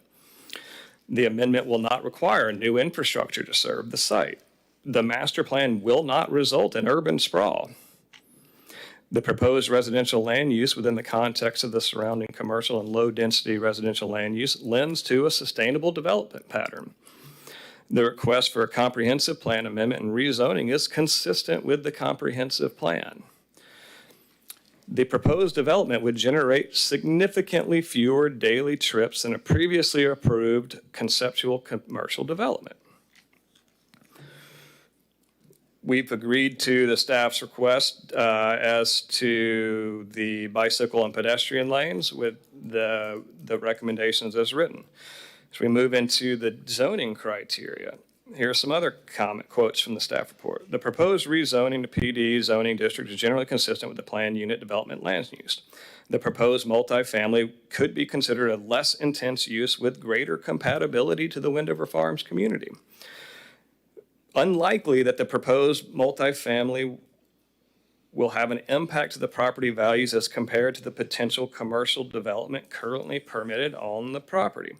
This statement was reinforced by our expert testimony, where they provided opinion estimates that this would not result in any decrease in property values. Page 15, we have a multifamily zoning behind a commercial zoning as an appropriate land use pattern. This statement was reinforced both through Mr. McKnight's expert report and his testimony. The multifamily development is not expected to generate any detriment to the public safety and welfare of the general area. The planned development will not create or generate traffic along local streets and residential areas, going back to the prior point. These are not my comments. These are not our experts' comments. These are comments from your staff. The development appears to be the, quote, optimal land use pattern and is compatible with the surrounding area. The multifamily is an appropriate use to buffer the commercial and the single-family uses and the parcel that is zoned residential manufactured housing to the southeast. Finally, there are no adverse impacts to State Road 50, and there are no adverse impacts to Wendover Way. Now, if we turn to the staff's recommendation to you all, they bring up several points in support of approval and several points that needed some more information. First, they said, consider the approval of the comp plan by considering the appropriateness of residential development in the form of the PUD land use as it relates to the location, compatibility, surrounding uses, concurrency, and access management consistent with a comprehensive plan. As to location, staff states, a multifamily zoning behind a commercial zoning is an appropriate land use pattern. They state that the development appears to be the optimal land use pattern and is compatible with the surrounding area. The amendment will limit the residential density to a scale that is appropriate to the surrounding residential land uses. Multifamily development is not expected to generate any detriment to the public safety and welfare of the general area. As we've already addressed the concurrency and the sprawls, I'm now skipping through in the interest of time. Thank you for your patience. We've already discussed the access management and transportation issues. Now, to the areas where staff wanted more information, I believe there were 5 areas. The first one related to a suggestion that the approval would reduce the land for commercial and industrial development below a 20% threshold. Your staff has stated that that 20% threshold was one that was set in a Live Local Act, inapplicable here. That's not what we're looking at. Your comp plan specifically sets the standard as adequate and appropriate.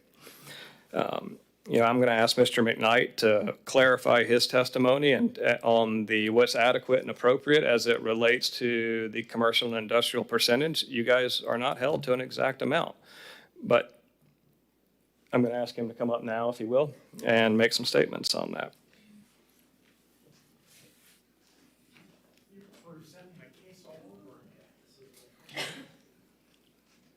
Jim McKnight, planning consultant. To make this brief, in reviewing Urban Land Institute and APA, American Planning Association, different standards for communities, they vary. But at no case did I find 20% as a standard. And within the document of the City of Titusville, it does say adequate and appropriate. I saw ranges combining commercial and industrial between 7 and 18% as the very highest for basically metropolitan areas.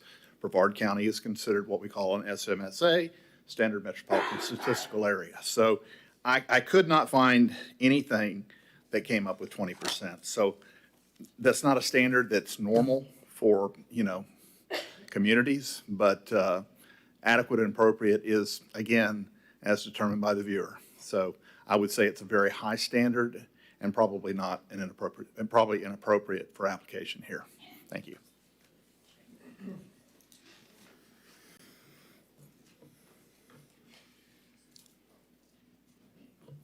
So again, the standard's adequate and appropriate. So the adequacy of the high-intensity commercial land use, I think we've addressed. There's plenty, as Mr. McKnight stated, in the city. Now, it may not all be in the exact location as here, but there's a lot. The appropriateness of it, of this land specifically being high-intensity commercial, I think is something, to take into consideration.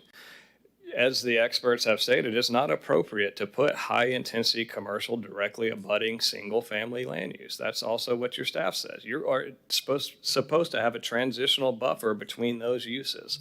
That is what this project would provide, a transitional buffer between those two incompatible uses. Next, the staff suggests that we could better address elements of the plan unit development land use elements. Those were specifically 19.1, 19.3, 5, 6, 7, and 10. As I've already stated, most of those are to encourage different types of development, whether it's office or industrial or mixed use. We didn't apply for a mixed use development, and the code doesn't require you to. The city code specifically allows for all multifamily units or all single-family units. I forget the project on US 1 just north of Tranquility. That is a PD planned apartment complex. It's all apartments. So all we're asking for is consistency in the interpretation of that part of it. Why are we going to be asked to be held to a standard requiring multiple different housing products in there when that's not the standard that's been applied on these other projects?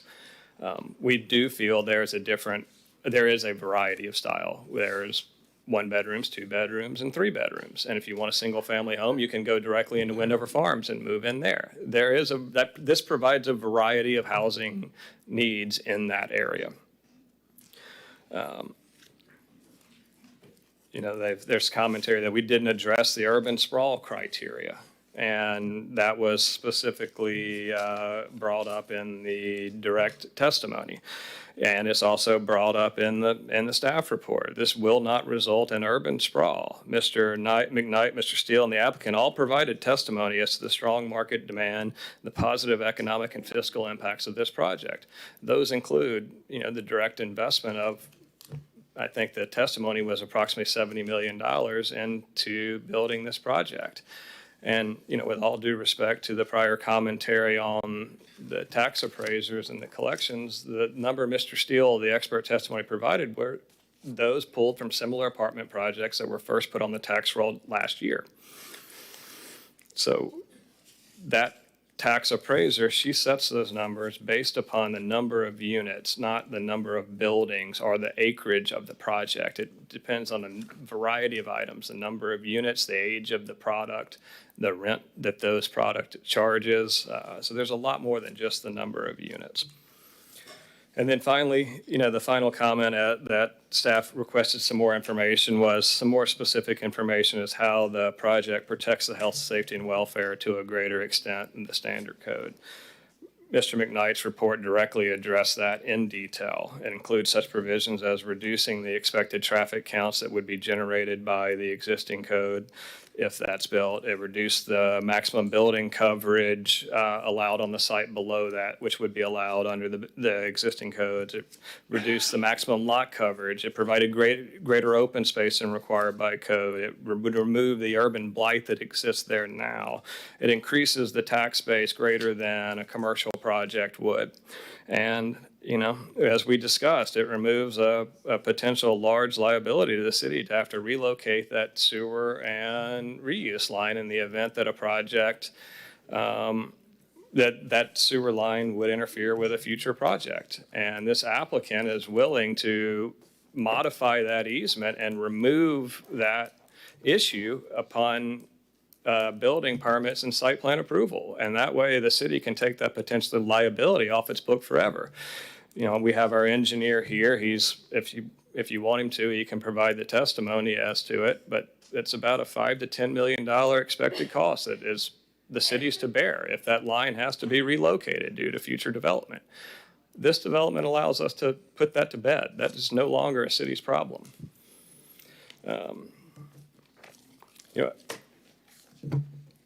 Just have one quick moment to check my notes to see if I missed everything, but I think I can wrap up in 2 minutes if you guys don't have anything additional on top of that. Member Nelson? I do have one question. Yes, ma'am. For the engineer, talking about the lines that may need to be relocated. I'm sorry?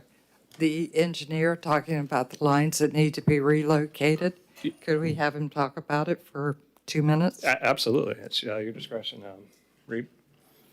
While he's walking up, I will make one more comment, and he can speak to it too, on the buffering and setbacks.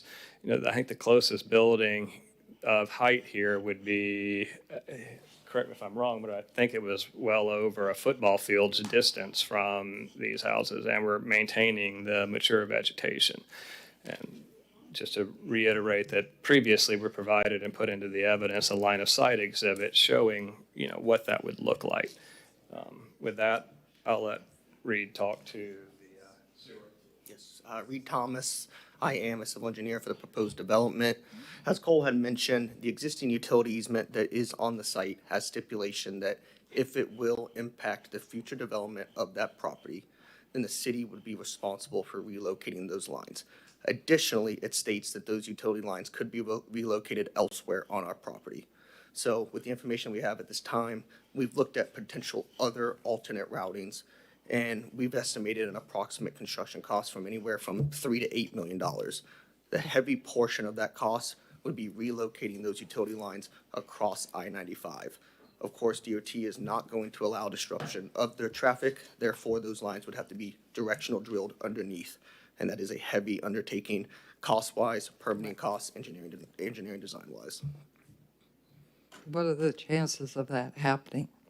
Well, with the proposed development we currently have, we are avoiding those utility easements, and we are not proposing to relocate those utility lines. So but I can't speak on future development of this property. Okay. Thank you. Yep.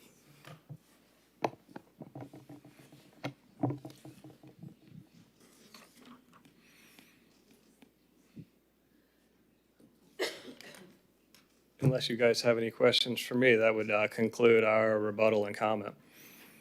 Any questions? All right, we're good. Thank you. Thank you. Go ahead, Vice Mayor. I guess it's time for me to speak. Okay, hold on. Sorry to interrupt. Where we're at is, at this time, if the rebuttal's finished, we will close public comment and open discussion with council members. No additional evidence may be introduced. Okay, so we open discussion with council members. All right, continue, Vice Mayor. Yes, as I stated it. I'm just a country fellow from Texas trying to figure out how you city folks work. And I don't like the hotels that are close to the freeway on the west side of the freeway. So, but that's me. That's because I like to see the beauty. I wrote one word that I saw, that as I heard all of the conversation, everybody pleading their case, and you guys did a wonderful job, both sides. But I like that word gateway. Gateway to nature. And I think part of what I'm supposed to do here today is try to figure out what I want Titusville to look like in the future.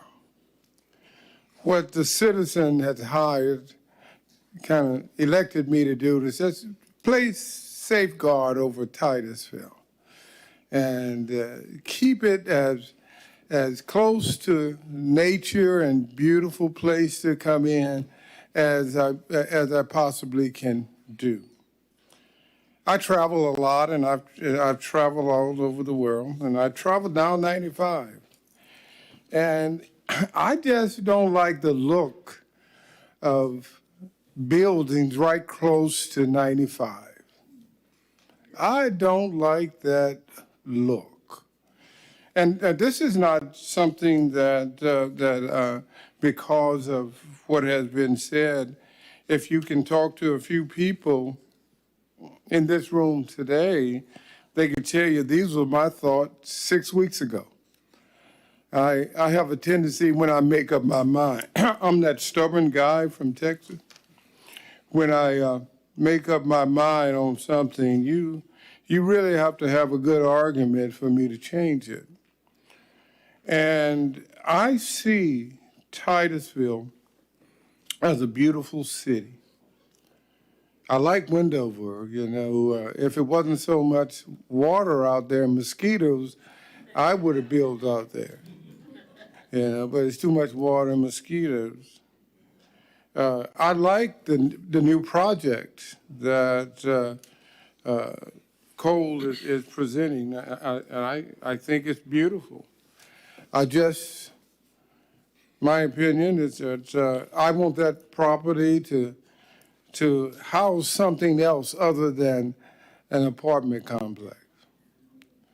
That's my thoughts. That's my thoughts on it, and it's because as traveling all over the United States, traveling all through big cities, when I go to New York, when I go to Philadelphia, if I'm on 95, I'm passing down the freeway, and I can see people laundry hanging on the clothesline. I don't like that. And the gateway to Titusville means something to me. It means that Titusville it's a gateway to nature. You don't want to have to go on the other side of the building to see nature. You want nature to be right there in the front of you. And as I've heard the argument, I'm both sides. I think you had your ducks in a row. You did have your ducks in a row. But I had looked at this over the last 6 weeks. I got enough paperwork in the front of me and that could, I could probably keep warm in the wintertime for a long time.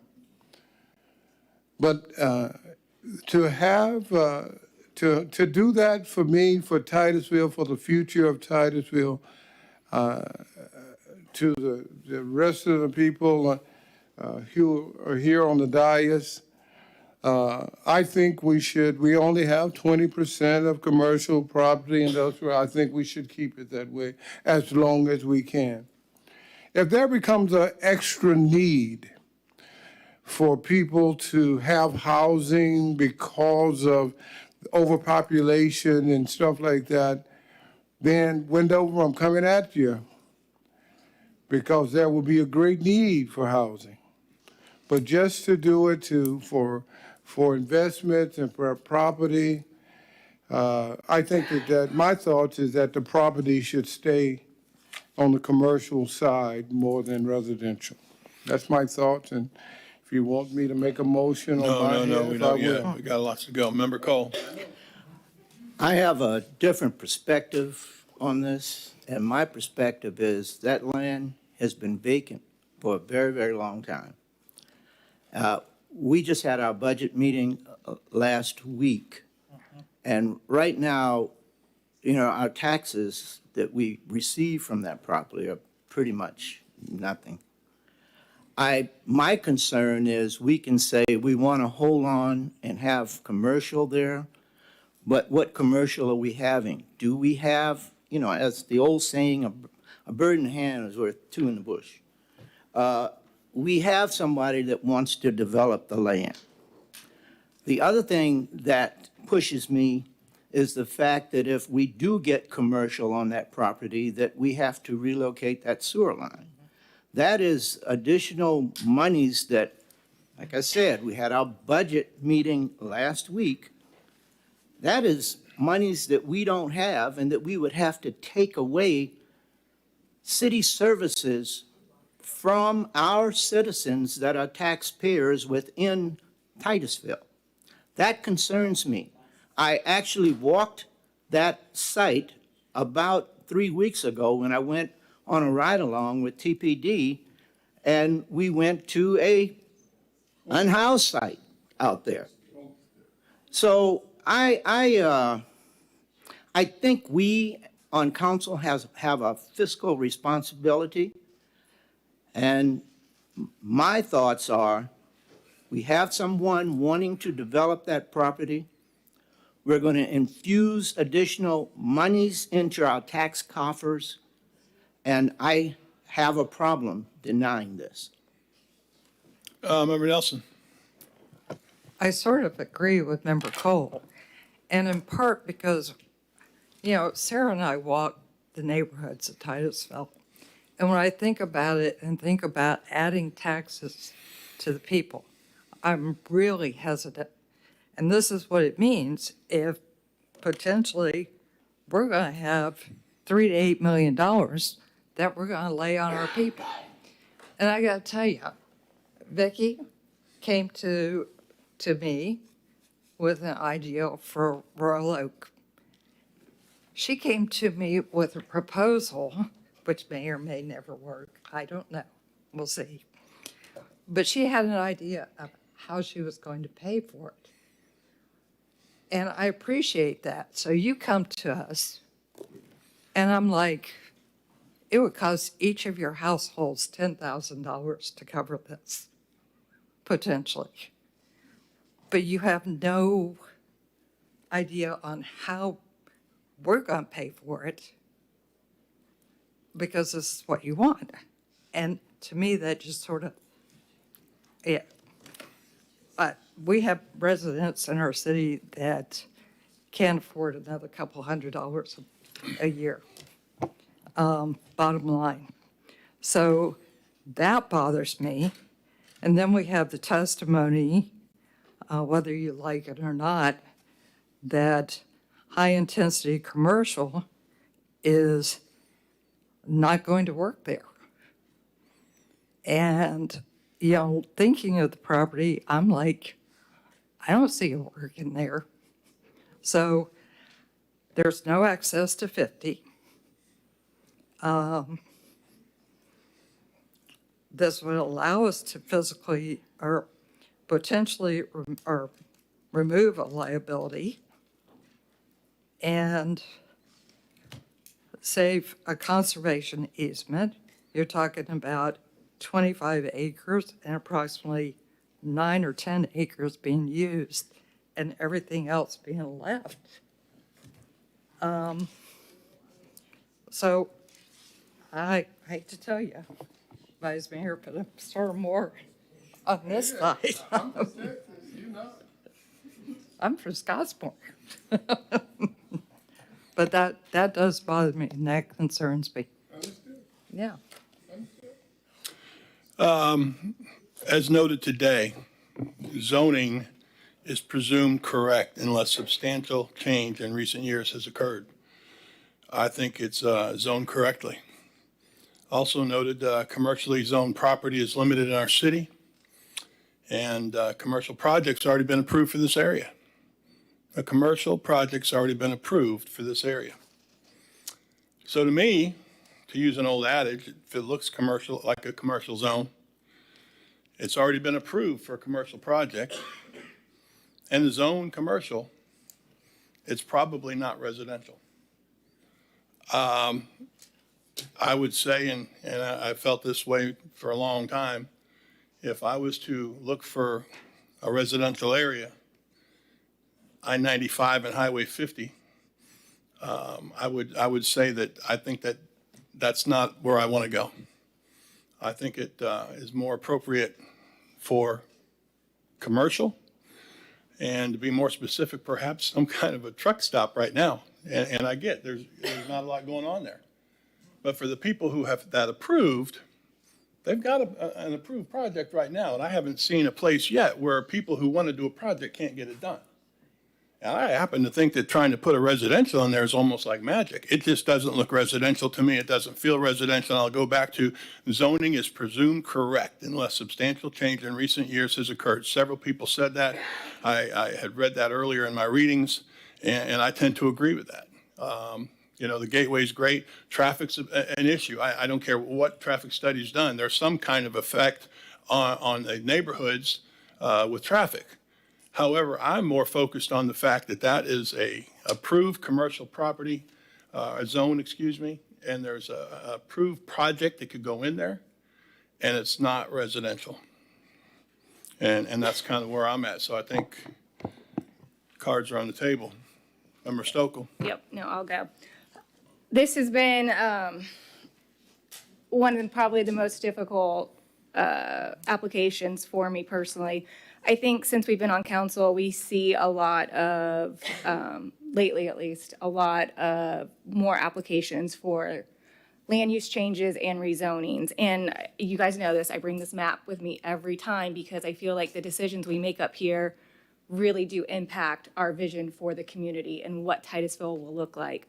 I've said it numerous times, and it's already been disclosed numerous times. I want our commercial space. That is probably my number one fear, is us losing our commercial space. Losing it. I've also, kind of to the mayor's point, when I think of multifamily, I don't think right off 95. I have a hard time with that. I am starting to see it pop up in other areas. But again, and this was kind of to the vice mayor's point, when you're coming out, I envision commercial space getting off 95. People stopping, picking up something to eat, what have you, not really pulling off and then living there. So that's been one aspect of it. Another aspect that's been very tough is that we've done up here is removing a lot of blight from our city. If you look back to even when some of us were first elected in 2016, there was a lot of blight, and we have done a lot of redevelopment. So I think about that. What do we want when people are coming in? Do we want vacant, rundown areas, or do we want developments, and whatever that may be? Housing, residential, commercial space, industrial space. The other aspect I keep thinking in the back of my head too is this won't be our last land use change request. I don't know if you guys saw Sherwood, that even though that's county, they just had their P&Z meeting this week. So that's happening. We know what's going on with Royal Oak. That should be, I'm sure there will be an application for that, among other land use changes. So I think about these things when I'm making decisions of what makes sense for our community. Where does multifamily make sense? Where does single family make sense? Where does industrial make sense? Where does commercial make sense? That's constantly in the back of my head. which leads into, I want this to stay commercial. Then you add on a whole nother layer from the state that now says, your commercial space can be multifamily if you do affordable housing. And I know there's been different arguments here on as to whether or not that can happen. That's something I've researched thoroughly. And that is something to be concerned about here. And it is very possible to have happen. And so that comes to mind for me when I start thinking about, okay, if Live Local does happen, what are those requirements there? They have a 20% open space requirement, but this PD requires a 35%. So maybe there'll be less open space if they do Live Local. So and again, that decision's somewhat taken away from us. So yeah, all these things kind of come into play as I'm making my decisions, but looking for today, and I feel like what's been presented for us, I have a hard time approving it just because what I feel firmly with, I want that space to stay commercial. I feel like that's what's best for our community. I feel like that's what our residents would want. Whether or not it stays that way, I don't know. I don't know if it will go Live Local, but I feel like that's just what I have to do today, given the information. And to kind of reiterate, you know, and Vice Mayor said it, great presentation, nice project and all that, but it's not the right place in my mind. And that's what we're up here to do. Again, I think it just says so much. Zoning is presumed correct unless substantial change in recent years. And then on the flip side, and certainly a lot of great things have been done over there, but I know that I personally don't want to be 165,000 people like Palm Bay. I don't want to grow to, I don't even want to be, the way Vieira's going, I don't even want to be Vieira. So I get that, and I'm the one that says an awful lot of times, we're not that sleepy little town anymore, we're growing, we're thriving, but we need to grow at our pace. And, whatever that number was you gave, Robin, it was like, wow. Yeah, and they've got issues down there I don't even want to deal with. But that's not the crux of where I'm at. Where I'm at is this is commercial property. We don't need, and it's been said over here, I just feel like that's what it's supposed to be. It's done nothing in my mind to change. Again, it's kind of like the old duck thing. If it looks like a duck, quacks like a duck, walks like a duck, it's probably a duck. Well, if it does all the things it's supposed to do commercially, including be approved for a commercial project already, then it's probably commercial. And it needs to stay commercial because we're losing our commercial area, and I want to keep that all together. But we don't want to be Palm Bay. So we're to the point of a motion.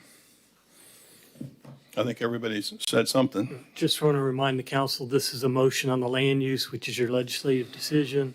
After this, we will move on to the rezoning issue. Well, she's not going to make it, so.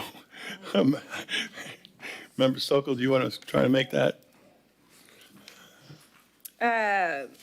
Move to deny small-scale amendment number 3-2022, Bristol, Titusville, ordinance number 19-2024 and 20. No, we're only dealing with ordinance number Just the 19, first one? 2024 at this time. Okay. 19-2024, based upon the findings and recommendations for denial as set forth in the staff's report. I have a motion. I have a second.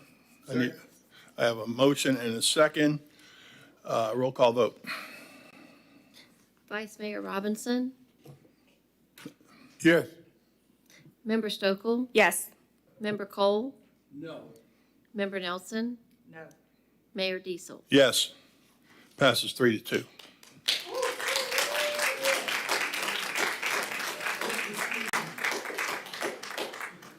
City Attorney. Yes, sir. At this time, we'll move on to rezoning issue, which is ordinance number 2024.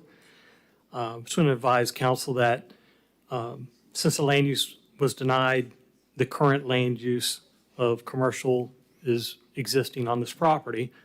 And according to Florida statutes 163.3194, council cannot approve a rezoning if the proposed zoning is inconsistent with the existing land use.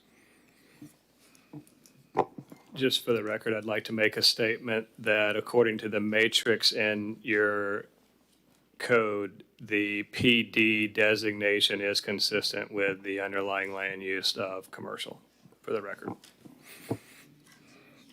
All right, City Attorney, so we need a second motion. Yes, sir. At this time, it'd be appropriate to make a motion with regard to ordinance number 2024. Member Stokel. Well, with that, I would like to ask Brad to clarify what Mr. Oliver just said. Mr. Oliver is referring to a zoning and land use matrix we have in the city's code, identifies land uses and which zoning districts are appropriate underneath. There's also another section of the code that talks about planned development zoning. That's in section 33-3A. The last paragraph says, all uses permitted in a planned development shall be consistent with the comprehensive plan land use designation for the subject site, including densities and intensities of use. So based on that, we, as I stated before, because it's commercial land use on this property, the proposed rezoning is for a multifamily development, I would consider that to be inconsistent with the comprehensive plan.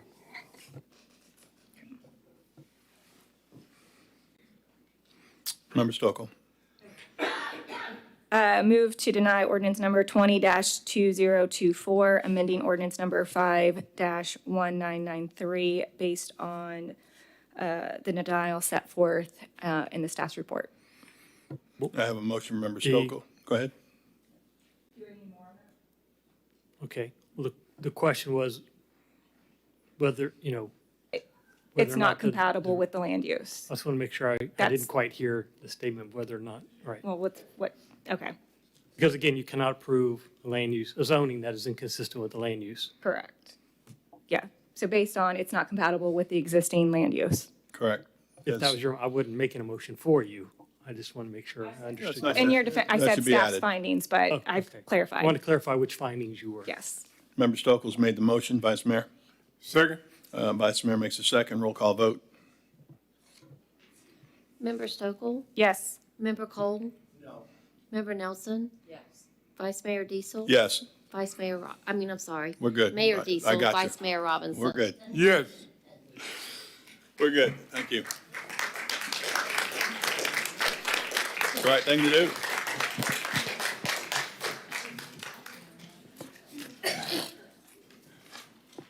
All right, City Attorney, I always turn to you. Is there anything else we need to do on that right now? The next, not on Say that. again? You have concluded that item. The next item is item B, which is comprehensive plan, text amendment, transmittal, But we don't need to do that. which, based upon your vote, there's nothing to transmit. So I would say that would be moot. All right, with that, we're going to take a 5-minute recess.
have to ask for an extension. What's that? Yeah. We're past 10:30, so we have to. Oh, wow. All right. First Okay. meeting back in order. Member Nelson? Move to extend the meeting to 11 o'clock. Second. I have a motion and a second to extend the meeting to 11 o'clock. All those in favor say yes. Yes. Opposed? City Manager. Yes, sir. We are all the way to petitions and requests of the public non-agenda items. I see nobody who hadn't already spoken, so, yeah, she already spoke, I think. Mayor and council reports. I'm going to go ahead and give mine first real quick so I don't forget to do this because, can we shut that door? Maybe? Thank you. So this is an FYI. I will be coming from Boston from my wife's retirement trip. She plays this real well. As soon as she retired, she was supposed to retire, but the person they hired, she had to train. They didn't hire her till late, so she just really got retired this week. So anyway, we took a very short 2-day, 3-day retirement cruise, but now we're going to take a retirement trip for her to Boston. I've never been to Boston, and it's kind of a bucket list for me, and go to Fenway Park and all that stuff. Okay, so the only place we could put it, because she has this Southwest ticket that has to be used before the end of August. Okay. So long story short, we're really sneaking it in there. I will be flying back in from Boston at the date of the next meeting. I plan to be here. Vice Mayor, be prepared. I plan to be here, but we also have a stopover in Baltimore, so you never know. I will keep city manager up to date and all that stuff, but I don't want everybody to think that, oh, he's skipping and blah, blah, blah. No, I plan to be here, but I've never tried to do a meeting the day that we're flying in town. Yeah. So I wanted that to be known before we came in. I wasn't here. Tell him to make it short. So what now? Short meeting. We got a lot of catching up to do. Yeah, he's got a lot of catching up to do. So every time I'm not here, it's one of those, Vice Mayor got us out here in 45 minutes. You had 4 things on this thing. This one won't be, I'm sure, and I hope to be here because nothing else. You hate to get stuck in an airport. So just wanted you all to know that. And congratulations to my wife on retirement. Unfortunately, we've got to use these tickets before August gets up. All right, so that's pretty much it for me. So let's bounce to Member Stokel first. Yep, I have 2 items that I would like to see if we can seek advisability on. One, specifically dealing with Live Local and the mixed use component that projects will have to incorporate. I would like staff to look at potentially redefining mixed use for us. And the reason being, I feel like as we've heard about or discussed it with a couple projects, my fear is the mixed use won't be the mixed use that we would potentially want. Potentially just a park or something that we don't really feel. So I would like them to maybe investigate and look into it a little bit to see if that mixed use could potentially be retail or something that we would have citizens frequent. Don't know what that would look like, but I would like to ask for advisability on that. I have no problem with looking at it. I do sort of like the idea of mixed use, including a park, because to me, that's something Which that is fine. benefits the residents. As long as I guess my thing, yes, I want it to benefit the residents that are there, but also be something that other residents within Titusville could go and visit. I don't want to see them just put up a park bench, for instance. And I would just like further clarification on that or what our options would be. I think that was the intent of the law that was passed. I generally have never had a problem with any advisability, and I don't want to overburden staff at any time. I mentioned it already, so I'm No, but hoping the point that I'm they making will. is it's hard for me to be opposed to an advisability. They always come back with such great information and shed light on things I didn't even know. So I'm going to be for it, and I'll let everybody else decide what they want to say on So that. let me go grab Brad off of the cliff so he doesn't jump out the second story window. As time permits, and I know we have a lot going on, but I think that's something, especially as we potentially will get more projects, that we could clarify. Well, and I don't think the advisability has to be, you got to do this in 2 weeks. I mean, Just something to, something to. that's put on just the not burner. my idea, and yes, I just need. So do we need to get a motion on that? Yes, sir. So that would be my motion. Okay, Member Stokel made a motion for the advisability. Second. Member Nelson, second. All those in favor say yes. Yes. Opposed? Thank you, Member Stokel. Okay, the second one, I did not ask staff about this one because I just thought about it. But before COVID, we used to have a pastor come and do a prayer during our meeting instead of our moment of silence, and we did that during COVID. But I wanted to see if it was be possible to potentially look at having that back. I really liked it. I liked seeing different pastors from the churches in our community to see if that's something that the pastors would be interested in doing again for our meetings. City Manager, I know you have history, and I'm all for that sort of thing, for sure. But I know that I was around here, not here, but I was in Titusville during the days when we had some Wiccan issues. Yes. And as we all know, and I'm all for it, and I'm not saying let's not take the chance. I remember we had this discussion We did. about 2 or 3 years ago. Yeah, if it comes back and it I is am an not, issue. matter of fact, we try it and maybe see how it works out and see, because Right. let's face it, we have some legal issues if somebody like that does want to come in front of us, and that kind of ruined my whole meeting. Yep. And then I would say we revisit it if it does become an issue, but I really enjoyed it. We, when we were on council, we never had an issue. I think No, I COVID agree. just kind of When we were on council, we didn't. I have personally prayed did that, yes. numerous. Yeah, I think I remember Yeah. you here a few times. So, Member Cole? My only concern would be that we need to make sure we cover every religion. Yeah, I think- and- Christian, Muslim, Jewish. What we had in the past, we had a list, and if pastors wanted to get on it, I'm and we okay would with that. rotate through it. Yeah. Yep. I remember feeling better even after they did it. You kind of got a little poke. Okay, well, let's go. Yeah, I really like. I think there's I remember something. Pastor Lincoln's doing it a few Yep. times. But do remember, you can't pick and choose. Correct. No, It- No, we would do what So we the had. county Sign up. was in that issue and they had. And we've not done what the So do county we get did. an I will say. advisability on this, or do we just say, let's try it, or? County still does it, Yeah. because I've gotten a letter from the county. So what I would like, sir, if possible, would be to do advisability to come back with Yeah. because it's been such a long time Yeah. since we've done it. What It's was our been- procedures in the past? What would you like to see? And then. I think we'll that's a move good forward. idea. Instead of just jumping in there, let's go ahead and. Advisability for that. And move that direction. I think that's awesome. Totally want a prayer.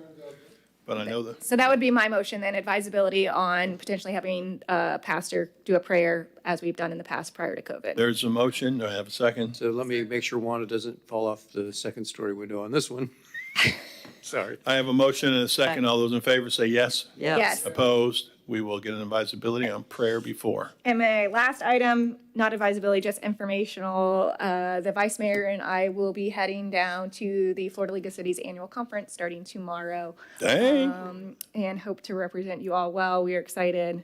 It's their biggest conference that they hold each year, so, A lot of information. yes. You good? Good.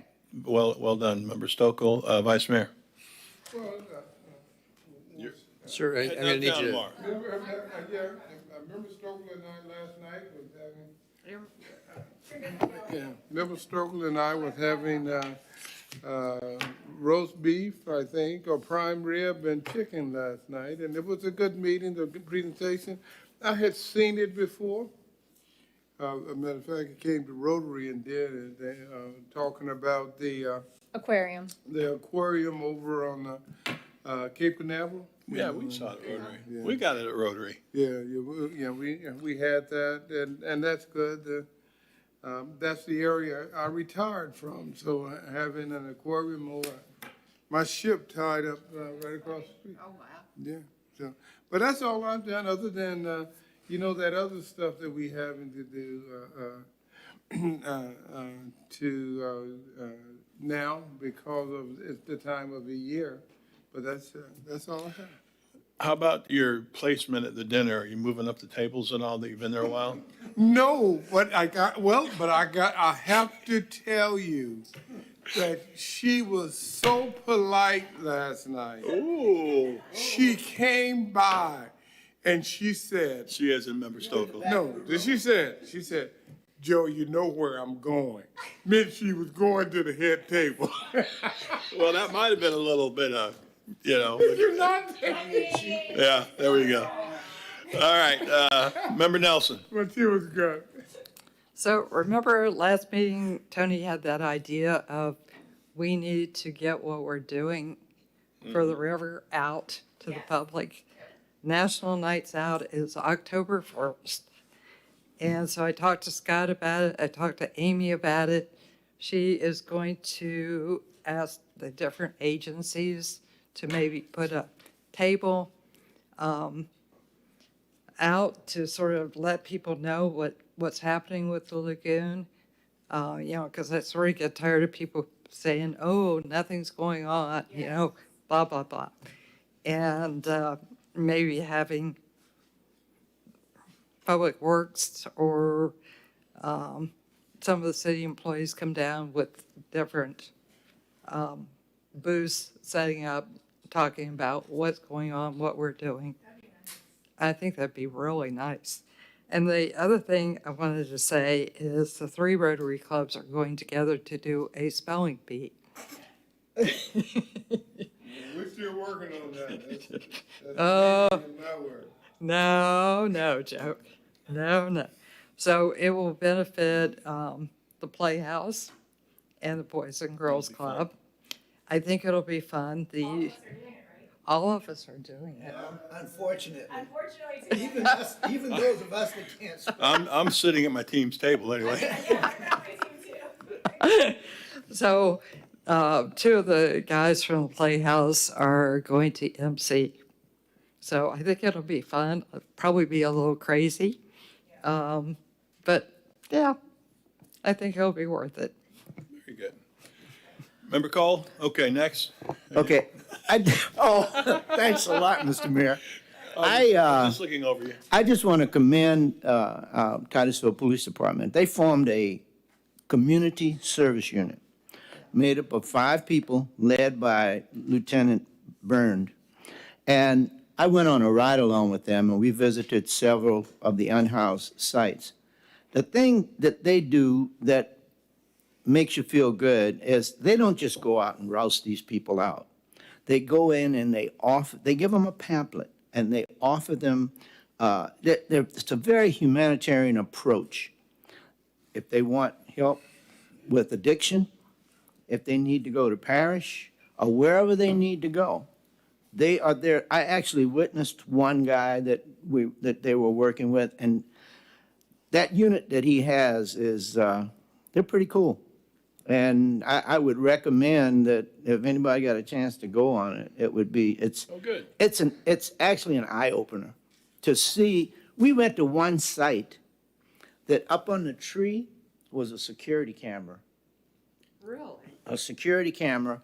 And the thing that's scary is they have generators out there, and they use barbecue grills.